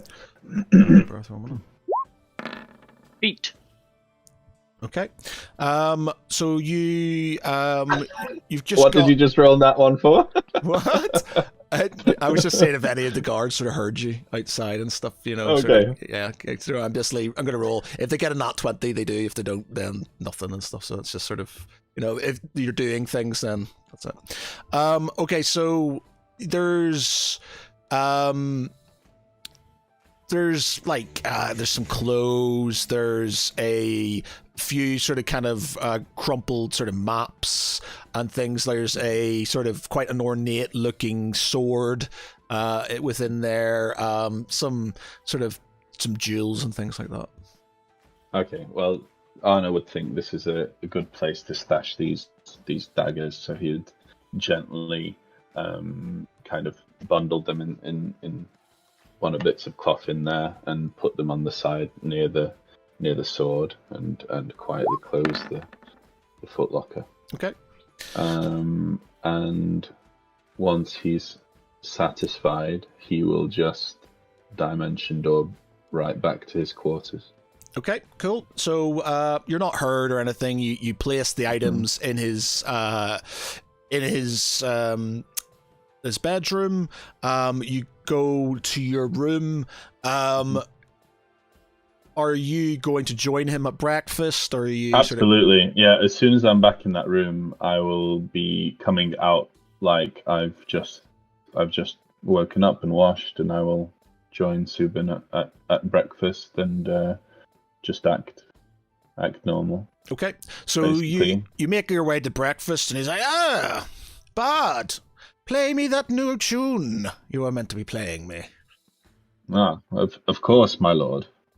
And he'll notice again that I'm dressed in attire of his colours, Subin's blue colours. I'm assuming they're blue. Roll me performance. Go. This happened. You're the worst bard ever. This happened last time. So you're sitting there going, "Of course, my lord," and you sort of kind of pluck your string, and the first pluck, it's a lute. Are you playing a lute? I am playing a lute. Yeah, so you're the string breaks and it just goes clang, and he sort of kind of looks at you and just goes, "I'm not sure what Lord Tunt saw in you. You're not a very good bard, are you?" And he sort of kind of laughs to himself, and his men have a bit of a giggle. I say, my apologies, my lord. This happens time to time. Just poor timing. Would you like I perhaps play something on my concertina? And he says, I don't know. Can you play something on your concertina? And he sort of laughs a bit more and stuff. Arno smiles. See, this is why we need to kill him. Smiles and bows his head as you please, my lord. Okay. Roll me another performance check then. There we go. Yeah. So you sort of kind of play a very sort of kind of melodic track that sort of pleases him greatly, and he's like, yes, okay. So he goes back to sort of eating his sort of kind of his breakfast, and seems completely unfazed by the embarrassing moment beforehand. As he's sort of kind of sitting there eating, a a servant comes running up to the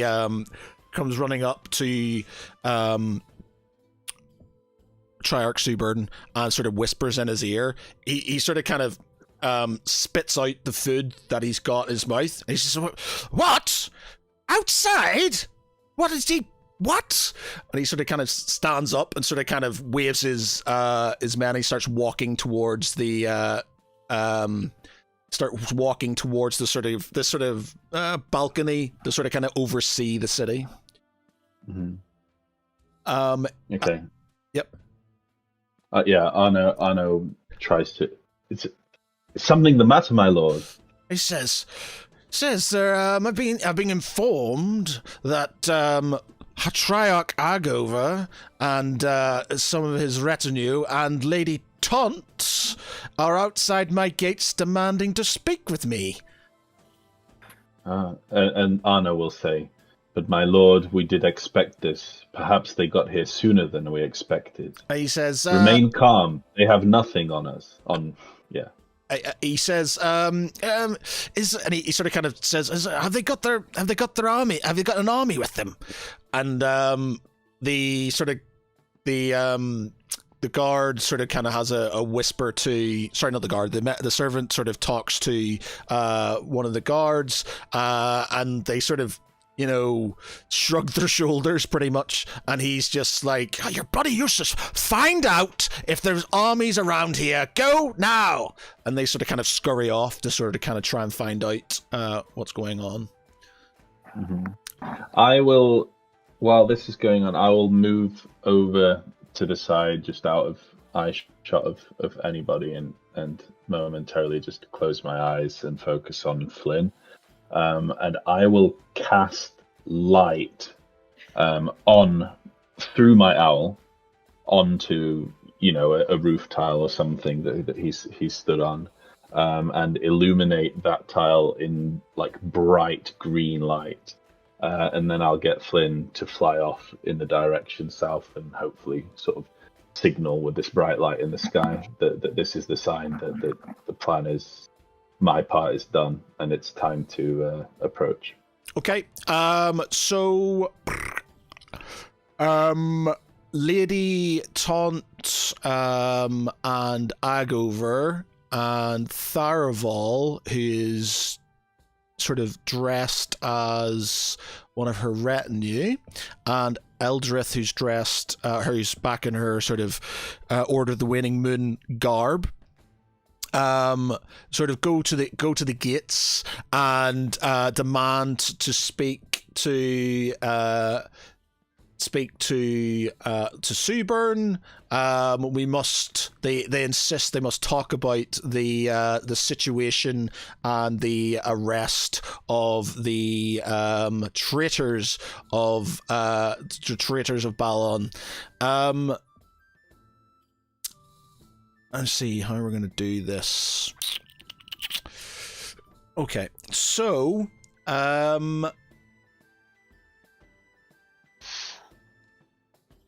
because none of you are there with them, so that is the other thing about it. So I can't really. I'm going to have to play it myself because none of you are with them, so you can't really do any. It's going to be sort of just persuasion rules. Okay, so let me just. Not there with who? With Subin? With Agover. So you've got Agover Taunt. Tharaval's not going to be able to do loads because he's sort of kind of pretending to be a guard. I think this will go fairly straightforward, right? Because Agover got sort of given the he would act as a lord would and sort of challenge Subin or request an audience and challenge him on these, and then probably ask.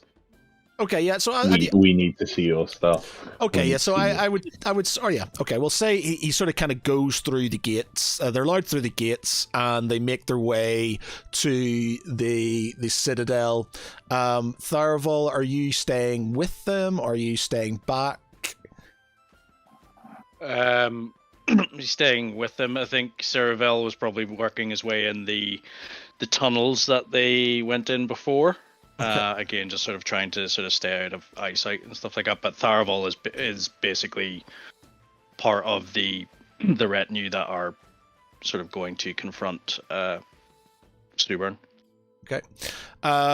So you make your way up. They make their way up to the sort of kind of steps. Agover and stands at the top and says,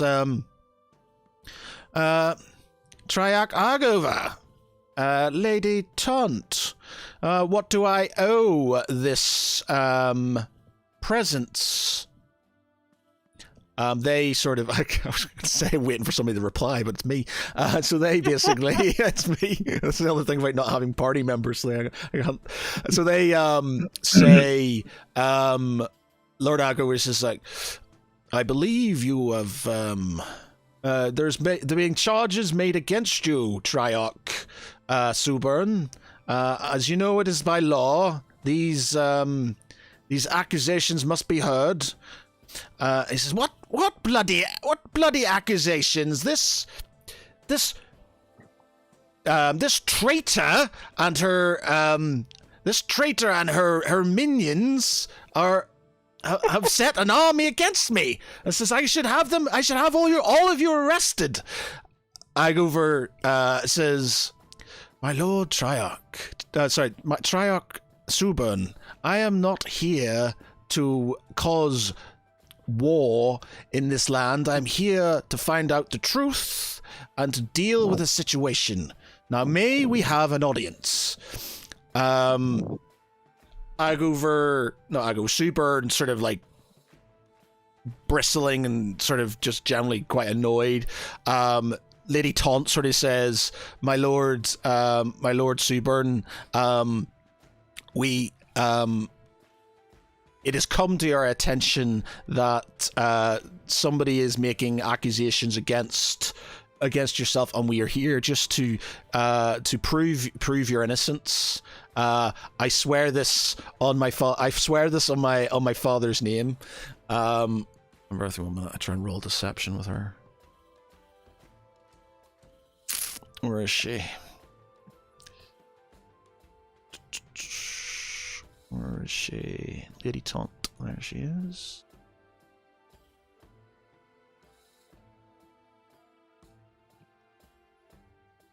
Her reception isn't great, but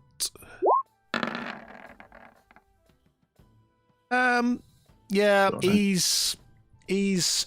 doesn't fully believe her, but he's quite interested in what these accusations are and what's going on. He insists that the retinue sort of kind of stay outside. He invites Agover Taunt to come in. Lady Taunt basically insists that one of her captain of her guard, and she sort of nods to Tharaval's character, come with, and he sort of begrudgingly lets you into the citadel. Okay.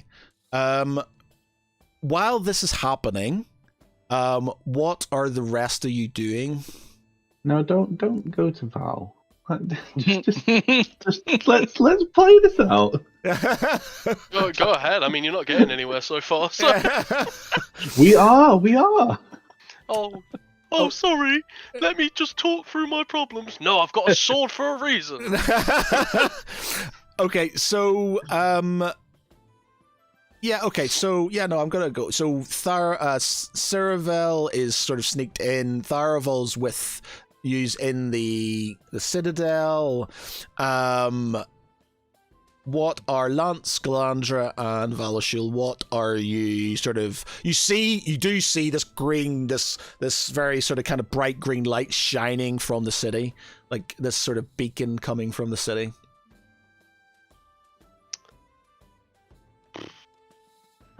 Like from the middle, or like is it from like a certain? It's in the sky. So it's basically an owl is flying towards you, carrying something emitting a bright green light. So as it gets closer, it will, continue to shine brighter.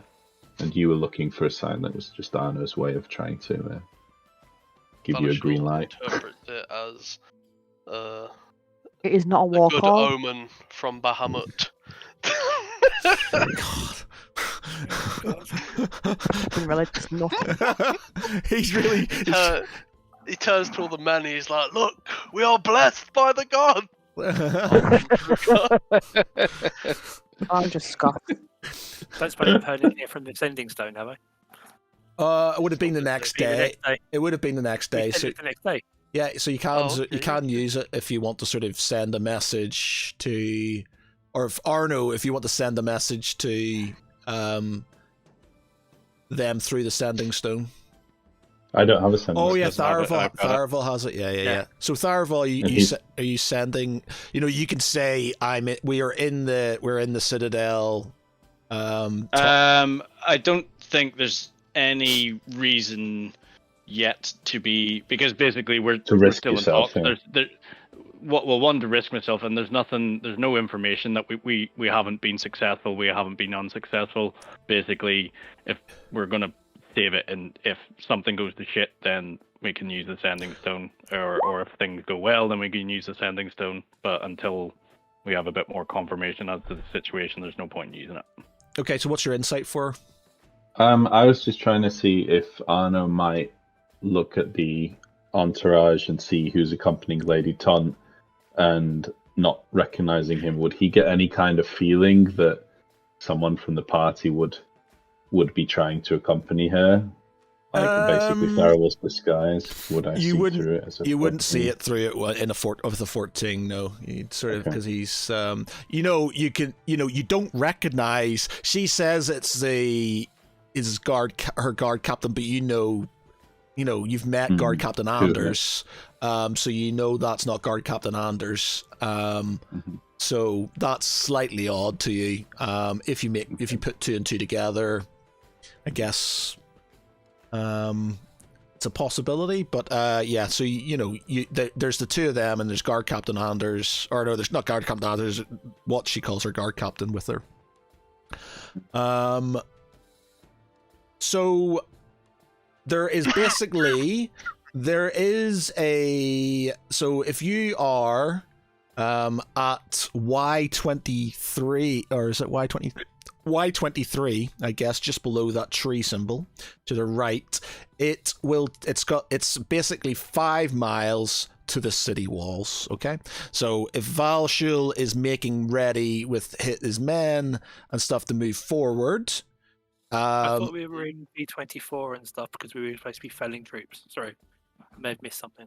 whereabouts are you then? I thought we were felling trees in B24.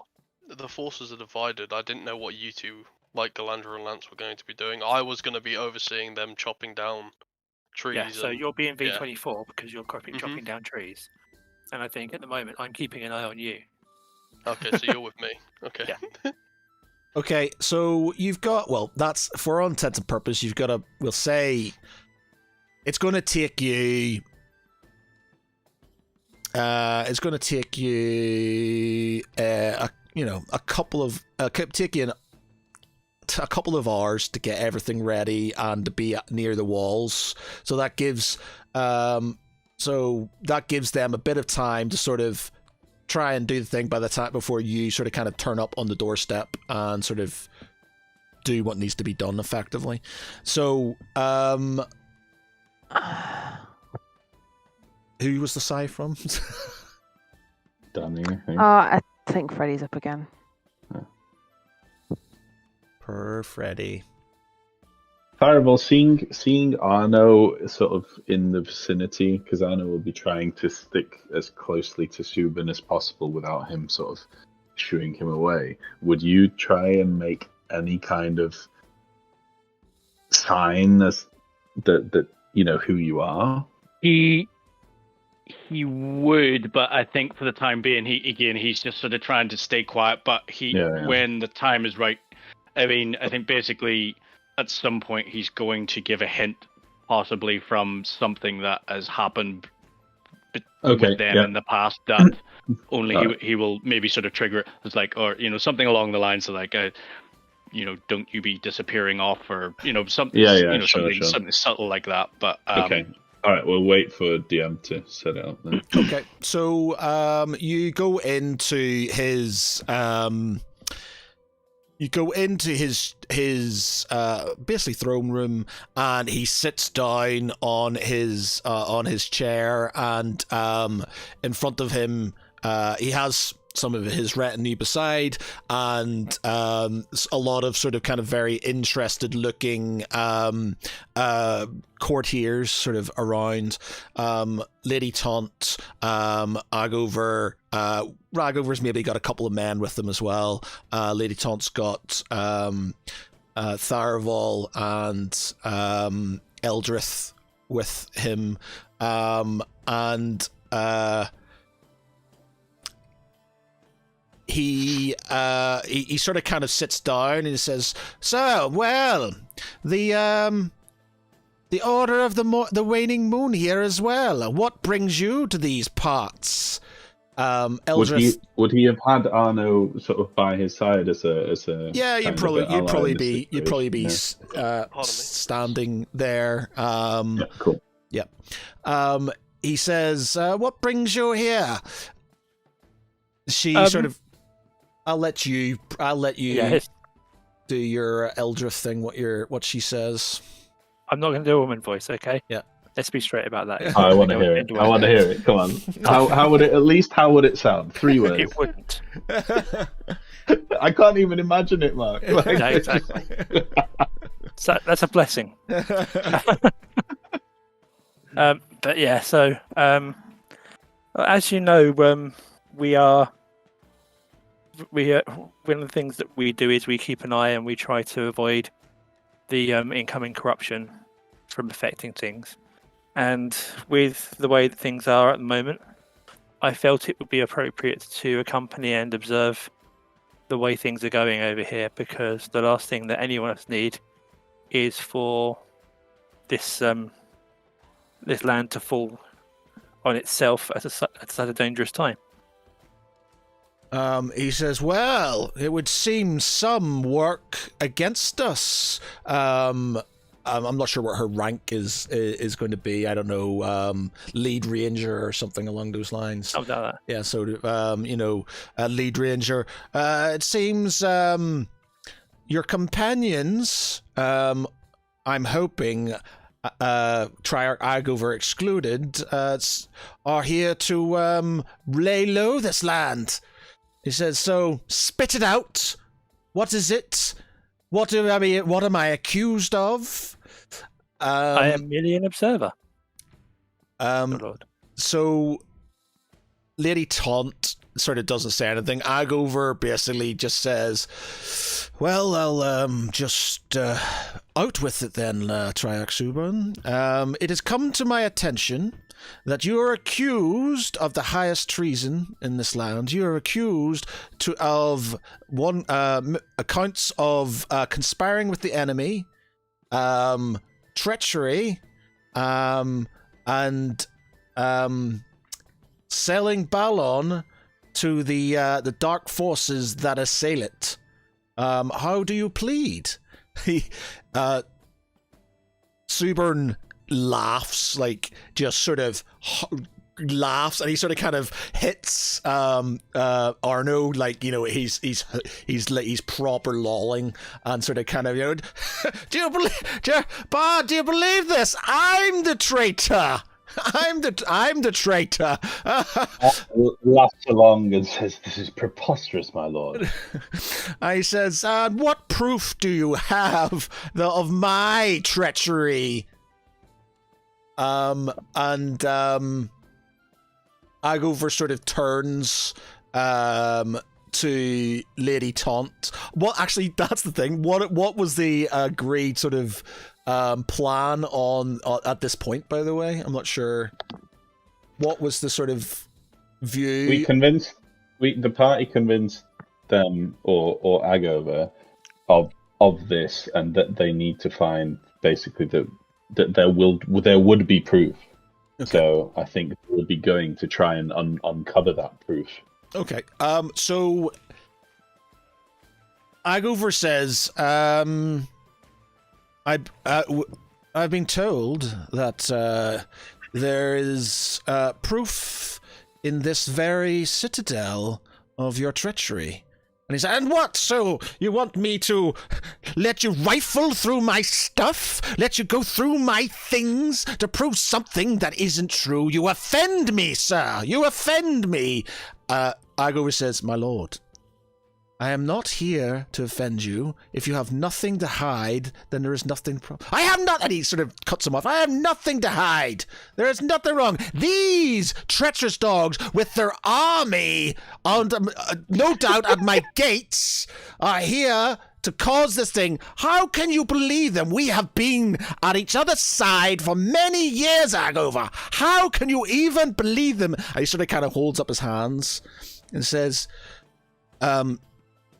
Triarch Subern, I mean no offense. I want this to be I believe you. All you need to do is let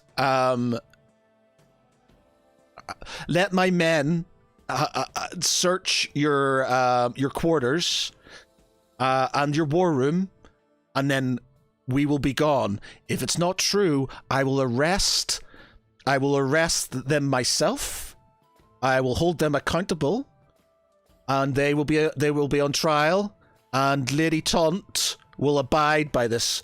Isn't that true, Lady Taunt? And she sort of gives a sort of kind of meek bow to Lord Agover. He says, "That is bloody preposterous. I'm not letting you go through my things. What is this? This is my city. This is my citadel. How dare you?" Arno interrupts here, and he says, my lord, think about this. You have nothing to hide. Of that he is sure. If you allow them this small displeasure of challenging your honor and prove to them that you are indeed, this could work in your favor, you will be the power that everybody will need to respect, and you can see to it to enact whatever procedures with these fellows at your gates as you like. Okay, roll me persuasion. Persuasion. Oh God. But no, if I roll a 1, it counts as a 10. So that's actually 19. Yes. Even on that one. Does it exclude because nat 1's still a nat 1? It's a 19. So you can't feel that at all then? No. Okay. It's a 19. So is it only if you roll a 1, or is it? No, it's anything below 10 counts as 10. It's my. The lowest you can roll is a 10. The lowest I can roll is 10. All right, and so 9. it's not. It's 19. 19. Okay. All right. Okay. So he sort of gives you a bit of a side glance, and then sort of looks over at looks at Agover and Lady Taunt and the retinue, and sort of just sits back in his chair and then goes, "Oh, very well. Look in my quarters. I will obviously have my men with you. Don't be pawing over my friend's stuff. But yes, by all means, go. Look, you'll find nothing. And then when you come back and nothing has been found, I am going to arrest all of you. I go over, excluding you, sir. And and then I'm going to hang you. So good luck." And he sort of kind of sits back as his men sort of kind of follow through follow you into his sort of quarters. Are you going with Arno, or? No. Well, Farival, would you take your chance here at all? Yeah, I do think anything? he basically, he wants Tharavel. He wants to sort of, make sort of contact with Arno. I would assume that Tharavel's going to be going out of the room. He requests that Tharavel requests that Arno join them. He says, I don't trust these halflings and their magic ways with funny rings that make them invisible and stuff like that. I want him to come with us. He would like frown a little bit. Would Subin tell Arno to go with them? Subern sort of, complex. It's like, you want the bard? You want the bard to come with you? Is like he's some sort of bloody magician?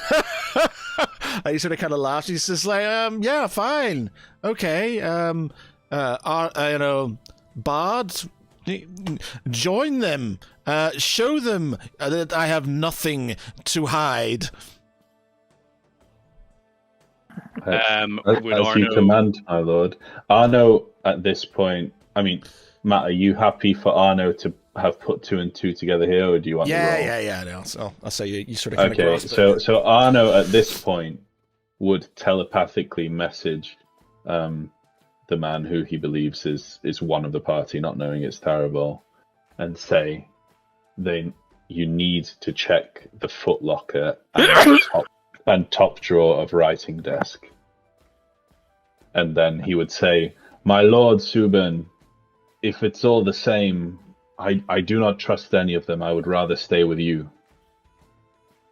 He says, yeah, you've heard the man. I don't trust you either. So, yes, I'm not going to send my bard out with you. Yes, by all means, stay with me.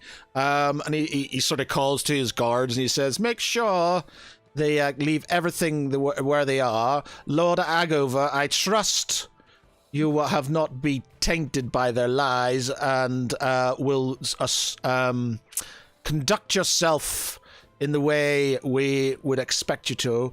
Lord Agover sort of kind of bows his head and says, of course, Lord Subin. And they go off into his room. Roll. We need to roll. Investigation. So who's going to roll? But if Tharavel knows where things are, I don't think he needs to roll, but he needs to get somebody to look in those places, right? Yeah. So, I mean, I think as a sort of means of trust, Tharavel isn't going to. He's not going to have the people who are there, doing the searching. He'll maybe request the guards that follow him in to turn out, clear out underneath the bed, open that cupboard there, maybe sort of ask them to sort of look through a couple of things first instead of just going straight for the footlocker, or and then ask them to turn out the footlocker at the bottom of the bed. Okay. Basically so everybody can see it. Okay, so I'll not roll, or I'll just sort of, so they sort of kind of go through different things, and they're sort of like showing, sort of bits and pieces, nothing of any sort of kind of note. They go to the footlocker, and sort of they open it up, and like the guard says, as you can see, there's nothing of note in here, and he sort of kind of points down to what he sees as sort of like, a couple of daggers and a sword, and some jewelry and things like that. Again, he's about to sort of kind of walk off towards sort of the table. Sorry, go ahead. Yeah, so are you going to sort of kind of point out anything? Tharavel sort of No, hold on there now. I recognize those daggers. Lady Taunt, Lord Agover, aren't these we've seen these daggers before. And he lifts them up and sort of shows them. I believe these are we've found these daggers on followers of Slackrathel. Lady Taunt sort of looks. Actually, is Lady Taunt in on this and stuff? Or Well, that's what I was going to say. Is who's all in the room? Is it? Yeah, so Lady go. I'm just saying. Did Lady Taunt, was she aware of the? I can't remember. I can't remember if we told her about the plan. Was she present? Was she in on it, No, or I is she don't just think sort of? I don't think we told her it was like. I don't think we told her that we were like. Yeah, I don't think you told her you were going to plant the evidence. I think so. She's going to look actually shocked, and sort of kind of, taken aback, and she says, "Failing upwards, are you?" Yeah. So she looks shocked. Agover, isn't. So Agover sort of kind of,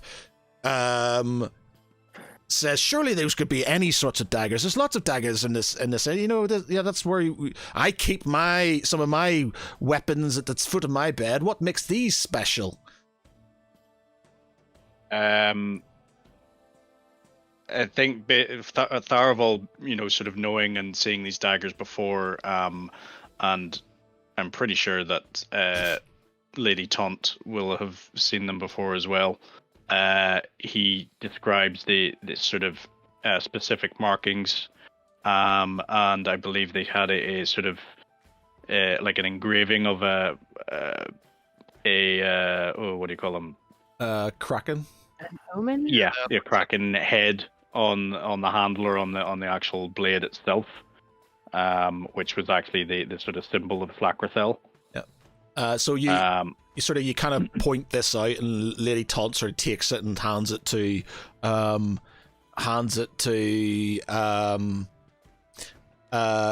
Triarch Agover, who sort of recoils and drops it on the ground. And as you're doing this, the other guard sort of kind of pulls out the drawer. And sort of kind of waves some papers at you, and says, these are what are in his drawers. Tharaval sort of holds out his hand. Let me see. Let me read them. Anything that is not of our business will not go any further than here unless it is evidence. But we must read these documents. So he sort of reaches out and he takes the documents and he starts to flick through them, sort of briefly perusing the ones at the top that obviously are of no sort of interest until he gets to the document that was signed by Subern. And then starts to read it out. It says, so actually, what was the document again? Sorry, I can't remember. It's basically one of the coded letters that in the sort of that blue sort of bloody ink that was provided to the name of the person who I can't remember, who basically had betrayed, was going to betray. Yeah. So Tharaval starts to read out this note, this encoded message, and as it's been written in that sort of funny ink that they use, and as you can see here, it's been signed by Lord Subern himself. And he turns the letter to Lady Taunt, pointing to the signature. And then she looks at it and she goes, I'm not, this is his signature, is it not, Lord Triarch Agover? And he goes, I believe it is. And he sort of gives it to the sort of captain of his guard and says, is this your lord's signature? And he goes, yes, I believe it is. He says, right, I think we have enough. He says, take those daggers, take those documents, give them to the guard captain, So he hands them over to Tharval, and he says, "Come with me." And they sort of walk back to the sort of throne room. Agover sort of kind of laughing. Arno sort of kind of playing a bit of a tune, and he says, "Right, so as I said, I bet you, I'm guessing you found nothing, isn't that right, Captain?" And the captain doesn't answer, looks slightly sheepish, and you walk forward. You walk forward with the daggers and the note, Tharwell. He puts the daggers and the note down on the desk in front of Stuburn, and says, "I think you can stop laughing now. If you wouldn't mind, gentlemen, I would appreciate if you would arrest this man for the accusations that he's been accused, or for the charges that he's been accused of." He says, What the hell are you talking about? Lord Agover says, Triarch Taunt, in the name of the Triarchy and that of Balin, I am placing you under arrest. All of your holdings and this city will be put under my control until your trial. Please surrender your weapon and come quietly. He says, I have no idea what you're talking about. What? This guards. Sort of some guards sort of kind of come in and sort of kind of, readying themselves. He says, these men insisting that I have done something I have not done. He says, I want them arrested. Agover sort of kind of puts his hands up and says, your lord is a traitor. We have the proof here. If you are to obey him, is to go against this land, is to go against the will of Bahamut, and is to go against the Triarchy. He is being found willing, and he is being found to be in league with the corruption. The proof is here. And he places his hand on the daggers and the note. I'm going to have to roll a persuasion of sorts here. I feel like I need popcorn. Yeah. Why we're all just sitting like, go, Matt, go. What's the worst they could? Oh. Okay, so let me roll this. I'm just going to roll some d20. I'm going to give him, he's going to be slightly charismatic, so I'll give him a +5 to his rolls. You're pretty charismatic being a triarch. Yeah. He's a ruler. Okay, so he has got a 16. 16 is his highest. So there's a lot of murmuring, and sort of the guards are looking slightly unsure about this. They're sort of kind of looking at each other. He's going pretty buck mad, demanding that they be arrested, demand that you be arrested. What are you, Arno, Tharval, what are you going to do? Tharval, are you going to mention anything through the sending stone? Arno, what are you doing at this moment in time? Tharval will, with the rest of our retinue, we're still outside, were they? Or were they outside the retinue? Citadel? So you've got the retinue that came with you, which will be about 20 men. I'll be sort of kind of standing outside. The army will no doubt be on its way to the gates, as they're sort of kind of following the sort of kind of beacon. You have no idea where they are, though, obviously. Yeah. So, well, the men that followed us in and are outside. I'll call for them. As in, we're talking like outside the door, or are we talking like? They're not in the main citadel. They'll be outside. Oh, sort of kind of the sort of. Yeah, I can't sort of call them in or anything like that. Then. Yeah. Okay. Tharavel sort of he puts his hand on his sword, readying it for the sort of worst case scenario. He sort of edges towards Lady to sort of move towards in front of Lady Taunt in her defense, and he says, "Now, gentlemen, we are not here to start a war. We've merely been given an Ironic. accusation." Sorry. Ironic. We're not here to start a war. We've merely come to investigate accusations against Lord Suburn, and we have found proof that they be true. Now, all we ask is you lay down your arms and let us take this man into custody for high treason. Nobody needs to die here today. He said, "This is preposterous." Arno, are you going to do anything before I carry on? So how many guards are in the room? That are, and what are they all?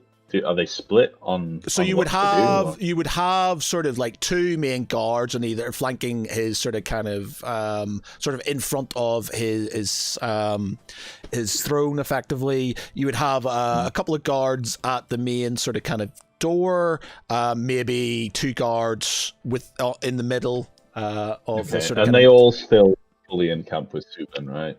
Say it again. They're all fully like pro Subin at this point, or have any have been? No, so you're there, and then some more would have come in. Sort of would be coming in the sort of kind of main the back door, sort of the back door, the main sort of entrance behind you. The guards and the people, the courtiers are whispering and are not sort of, they haven't taken action. They're wavering, basically. They're not sure. They're basically being told something that looks like there's proof, but obviously they're a part of his sort of retinue. You know, some of them may like them, some of them may not like him, but, you know, he pays their wages and, you know, as far as they're aware, he's not a traitor. But if there is evidence, you know, so they're sort of kind of in the middle. They're yet to be sort of kind of persuaded. Okay, Anna will stay quiet at this point, I think. Okay. And just see what happens for now. Okay, so as he says, "This is preposterous." As this happens, another sort of kind of messenger comes running in behind the emissaries and says,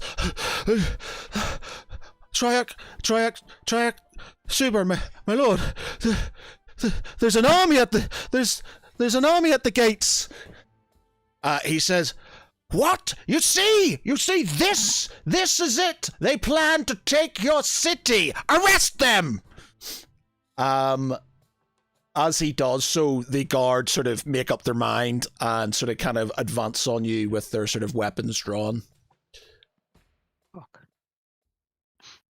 Excellent. Okay, so Should have let me come with you.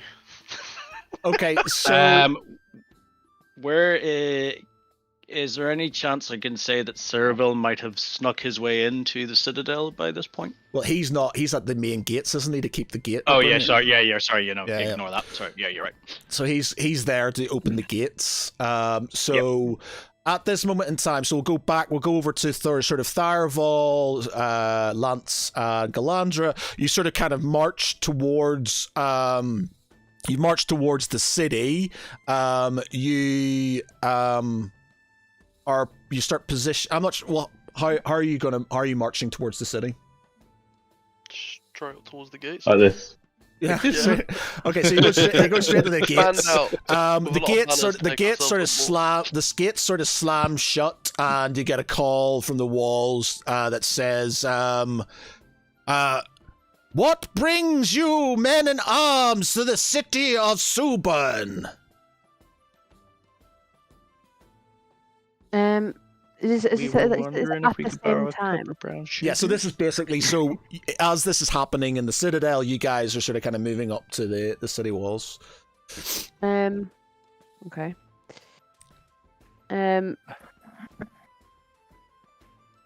We are following on from the other triarchs.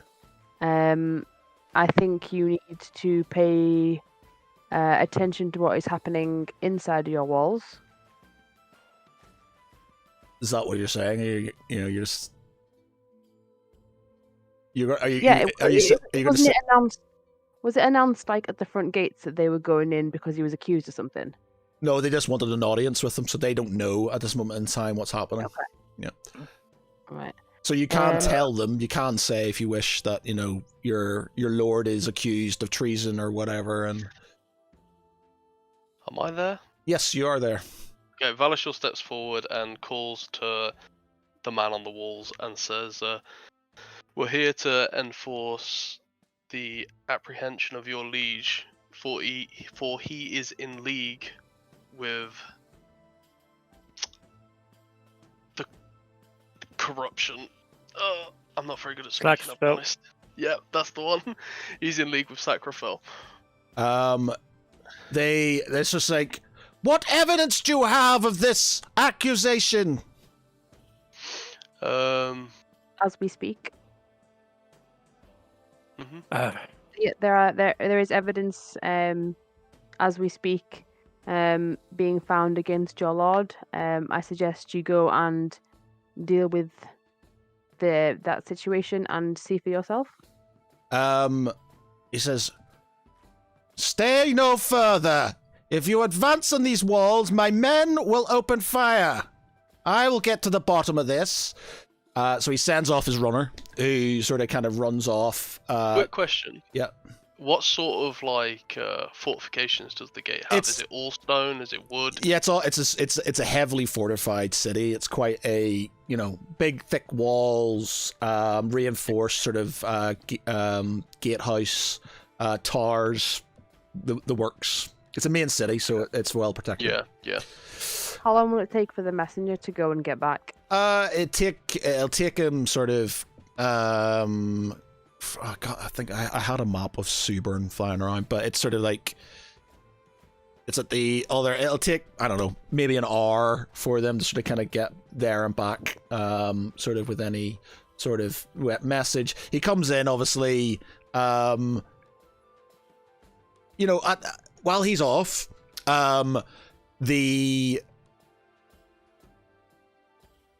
you can, obviously, with Ceravel, and I guess I'll let Michael sort of deal with what Ceravel does at this moment in time, if he's going to leave the gate, if he's going to do anything to open the gates, or he's going to wait. So while they're doing this, I'm going to slope off to one side and step behind a tree and sit down, and I'm going to manifest an echo and then use it to maneuver and get onto the walls. Okay. By inhabiting it, my echo avatar ability. Okay, so how far can you project? 1,000 feet. Oh, 1,000 feet. Okay, yeah. Okay, fair dues. Yeah. In combat, it's only within about 30 feet. But if I'm doing the echo avatar where I'm inhabiting it, then the range is up to 1,000. Okay. Yeah. So you can you be seen with this avatar, by the way? It's an echo of me, so I'll need to sneak. Okay. But it's a transparent image. Okay. So a semi-transparent image, so it's likely to get missed in the current rumpus. Okay. So you're gonna give me a stealth with advantage then, I guess. 1 sec. I grab my sheet. Switch to the right tab. So, not being naturally stealthy and all. Is there With advantage, is there a lead person that's still watching us, by the way? Right. So, like, You're not going to be in heavy armor because it's an echo, so it's not going to be. No. So you'll have the 17. Okay. All right. So, all right. Okay, that's fine. Is the lead guard like watching us still? Like, Yeah. So following? he'll be there. I need to know what what Ceravel's doing as well. Let's see. Again, I think Ceravel is trying not to act until some sort of signal has been given as to what is happening from within the Citadel itself. So he's not just going to open the gates. Okay. Galandra, I suppose. what are you? I'll try and well, I'm assuming we're once doing this spectral Good thing idea. and then Cyril all beside. I was gonna start chatting to him and ask him random questions to try and distract him. Okay. Feel Yes, I could. charismatic. Okay. Valashil, what are you sort of up to? I was googling how long it would take to make a catapult.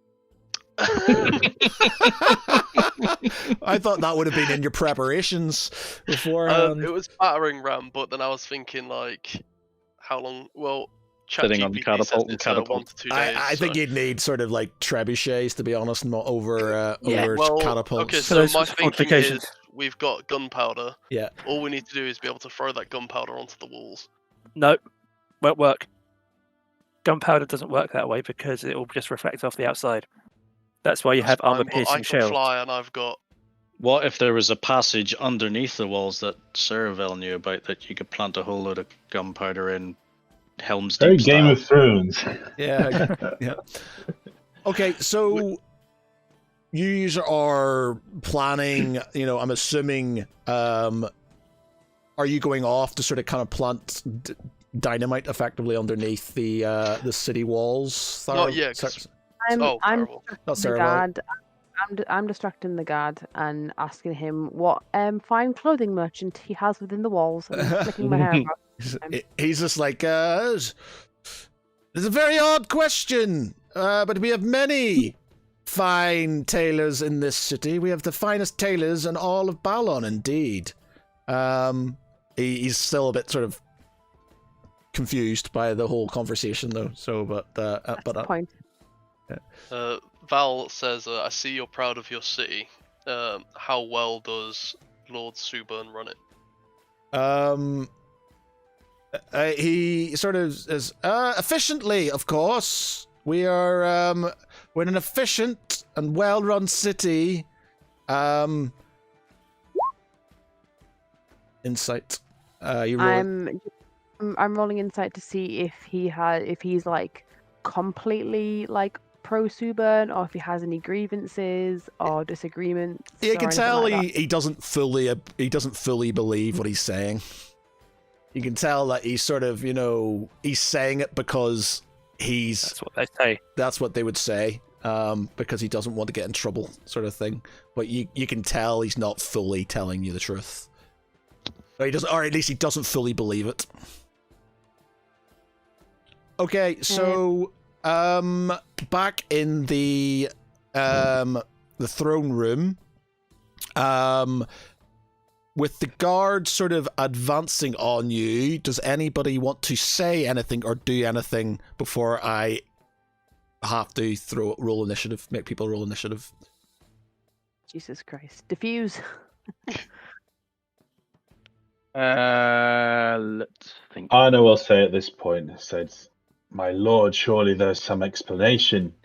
You wanted to prevent the violence and the war, yet you seek to take violent action against these people who you invited into your citadel." He sort of looks at it, he says, "Are you mad, bard?" He says, he's sitting there just stuttering over his head. Have you seen what they've done? They come into my city and they're actually, I am the traitor. He says, with this rubbish on my table, they come in here and demand they go through my things, tell me I'm the traitor when you're the traitor. Lady Taunt, your father would be ashamed of you. She's like, I won't have this. I won't have this in my city. And he sort of kind of bashes the table and he says, arrest them now.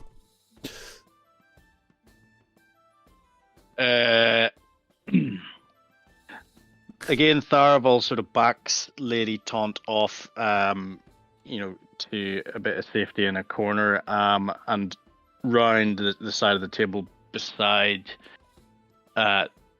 Suburn, at which point he draws his sword and points it at Suburn's neck.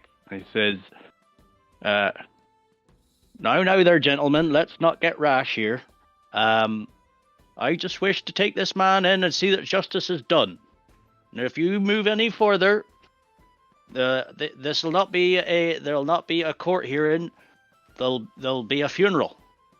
Okay. So put your weapons down, and let's deal with this in a non-combative way. Roll intimidation. Is it intimidation or deception? I was going to say that, I mean, the voice is good, but I wouldn't say it's intimidating. But he's threatening them, isn't he? He's basically saying, if you come any closer, I will kill you. Yeah, So it's intimidation. He's holding a sword against someone's neck. I'd say that was supposed to be intimidating. I suppose. Oh, It's the voice match. Yeah. I'm going to use inspiration. Hopefully, Nice.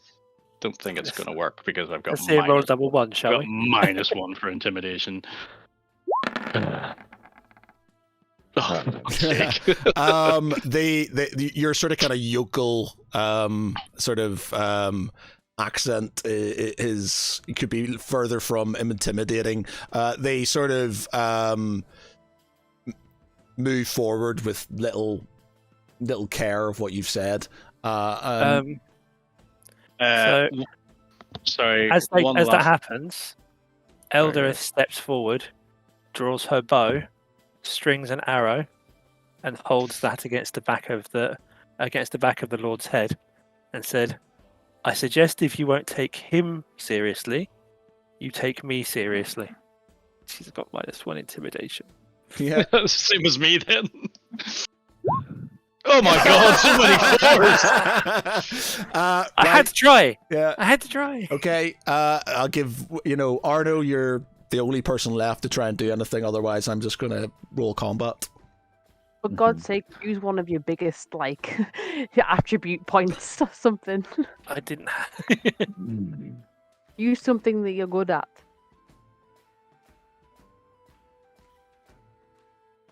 Oh boy. I'll start looking for a battle map while you start thinking about this. Then. We're not starting battle tonight. If it's a battle started, Yeah. Okay, we'll stop For there. the record, we have done everything in our power to avoid a battle, and yet it is still going to happen. I don't It's see. a win-win for me. No. Oh, dear. Arno will speak out now, and he will say, "I advise all of you here who are Subban's guests to stand down. You said you wish not for blood. I'm sure Subban will arrest you without any violence, and we can deal with this in a peaceful manner." And he'll give them a try and suggest, don't raise your swords here. We can get out of this peacefully, but he doesn't think that there's a way out. So how will Subban and how will Agover and Taunt react, knowing that they know who I am? Well, Agover doesn't. Yeah. But, Are you going to roll? Taunt and Tharival do, obviously. Yeah, Taunt and Tharival do. So, and they've noticed that I still have Subban's ear here. what's this? Sorry, that's just me. I clicked the wrong thing when I was trying to remember I what thought something did. somebody was doing anything. Okay.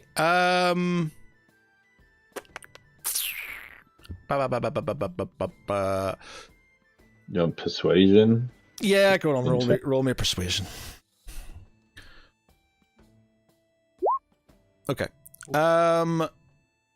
So Agover sort of puts up his hands and says, "Look, Triarch Subban, I am not here to cause a fight. I am not here to insult you, but the evidence is here before you. The evidence is here before you. I must insist on I must insist on a trial. I must insist that you adhere to the law of this land. To do so would to go against everything that we stand for." Could I make a suggestion of what he could say to sort of back up this? Basically, if he brings up the fact that whenever the the group that he is not happy with. He tried to take them, and they did not go willingly. And he is doing exactly the same thing, which makes him as guilty as them. And note that not a single one of them are here now. And note the fact that he's gone straight to trying to arrest you for accusing him of this with evidence. Like, this just kind of backs up our point even further. Yeah, Subin, surely Agova would be like, well, this only makes you more guilty. I think Arno at this point would ask, has Subin looked at the evidence that they've brought forward? Subern's, completely dismissed. He's had a glance at it, but he in his mind, it's not his. It's been planted, or he's just not. Sorry, I've never seen this before in my life. What did he think to the note penned in his perfect writing? Did I write this? He sort of kind of, by all means, you could sort of go over and sort of kind of go, this does look like your signature, my lord. Couldn't you? Yeah. You could just go. I think I would challenge him. I said, my lord, how closely have you looked at this evidence, or so-called proof that they have on you? Can we not immediately discount this? He says, yes, indeed, fine. And he sort of goes over it to you and he says, like he just goes, because you have daggers, and he sort of kind of says, he listen completely dismissive of daggers, I can get daggers built anyway. My armorer can get daggers built. Build me an armorer. Make me a dagger, just like this one. It means nothing. And he sort of picks up this paper. What is this? Piece of paper with some scrawling on it. And he kind of stops and he sees sort of like what looks. He says, and nothing. It doesn't mean anything. He sort of scrunches up and throws it on the ground at your feet. Arno lifts it up and he reads it. And he says, my lord Subin, is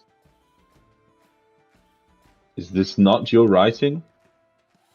He's like, no, of course it's a forgery. They're doing this on purpose. But your signature is exactly how you write it. He starts stammering, and the guard captain says, it is your signature, sir. It is your signature, sir. I've seen it many times. I've seen you sign it. This is exactly what it is. You must tell us why you have signed this piece of paper. Arno sees the captain getting vocal and stuffs the note into his hand so he can show it round to the other guards. Yeah. And then he kind of takes a step back away from center stage. Subern says, stand down, Captain. Arrest these men. That is not my signature. And he says, it is your signature, sir. It is, though. The other guards sort of started looking at each other and looking at Subern. He says, he has one look at he takes a look at Triarch Agover, and Agover sort of kind of nods his head, and he sort of takes a deep breath, and he says, Triarch Taunt, in the name of Subern and the Triarchy, and in the name of Balon, I am placing you under arrest. And he turns his guards onto Triarch Subern to arrest him. He says, it's preposterous! What do you mean this is me? I'm being set up! As the guards sort of kind of move forward and hold him down and place him under arrest. Darvel cuts his head off. Okay, so everyone's wanted to get into it. We'll leave that there for now, and then we'll carry on. I'll be able to sleep now. I'm going to say I'm very proud of ourselves. Nobody died. High five. Yeah. Well done, Arno. Well done, Arno. Val's muted himself. He's just going. He's sitting fucking. Oh, I'm proud. I'm proud of myself. I'm proud of myself. My plan worked perfectly. Well, yeah, you're still not in the gates yet and stuff. Like I said, you've persuaded some people in the tower and well, stuff. I mean, we're waiting. We haven't like made any move to attack yet. So. Yeah. Okay, so we'll leave that there. That's bar the initial fracas at the start. Good sesh. We will leave that for now. We probably won't have the newbies around next week and stuff, so we'll get this out of the way. And then we can sort of integrate them slowly as it comes in. But yeah, for tonight, I've been Matt Geary. With me has been Conrad as Arnold Jerkle. Bye-bye. Michael is Tharval Eldon. Good night, y'all. You have a good night. Now, don't be doing dirt dressage. Good night. Wes is Valashil Nostius. It's all coming together. Marcus Lance. Good night, everybody. And Danny as Glandra Ravenstar. Night. Night, everybody. Bye. Bye.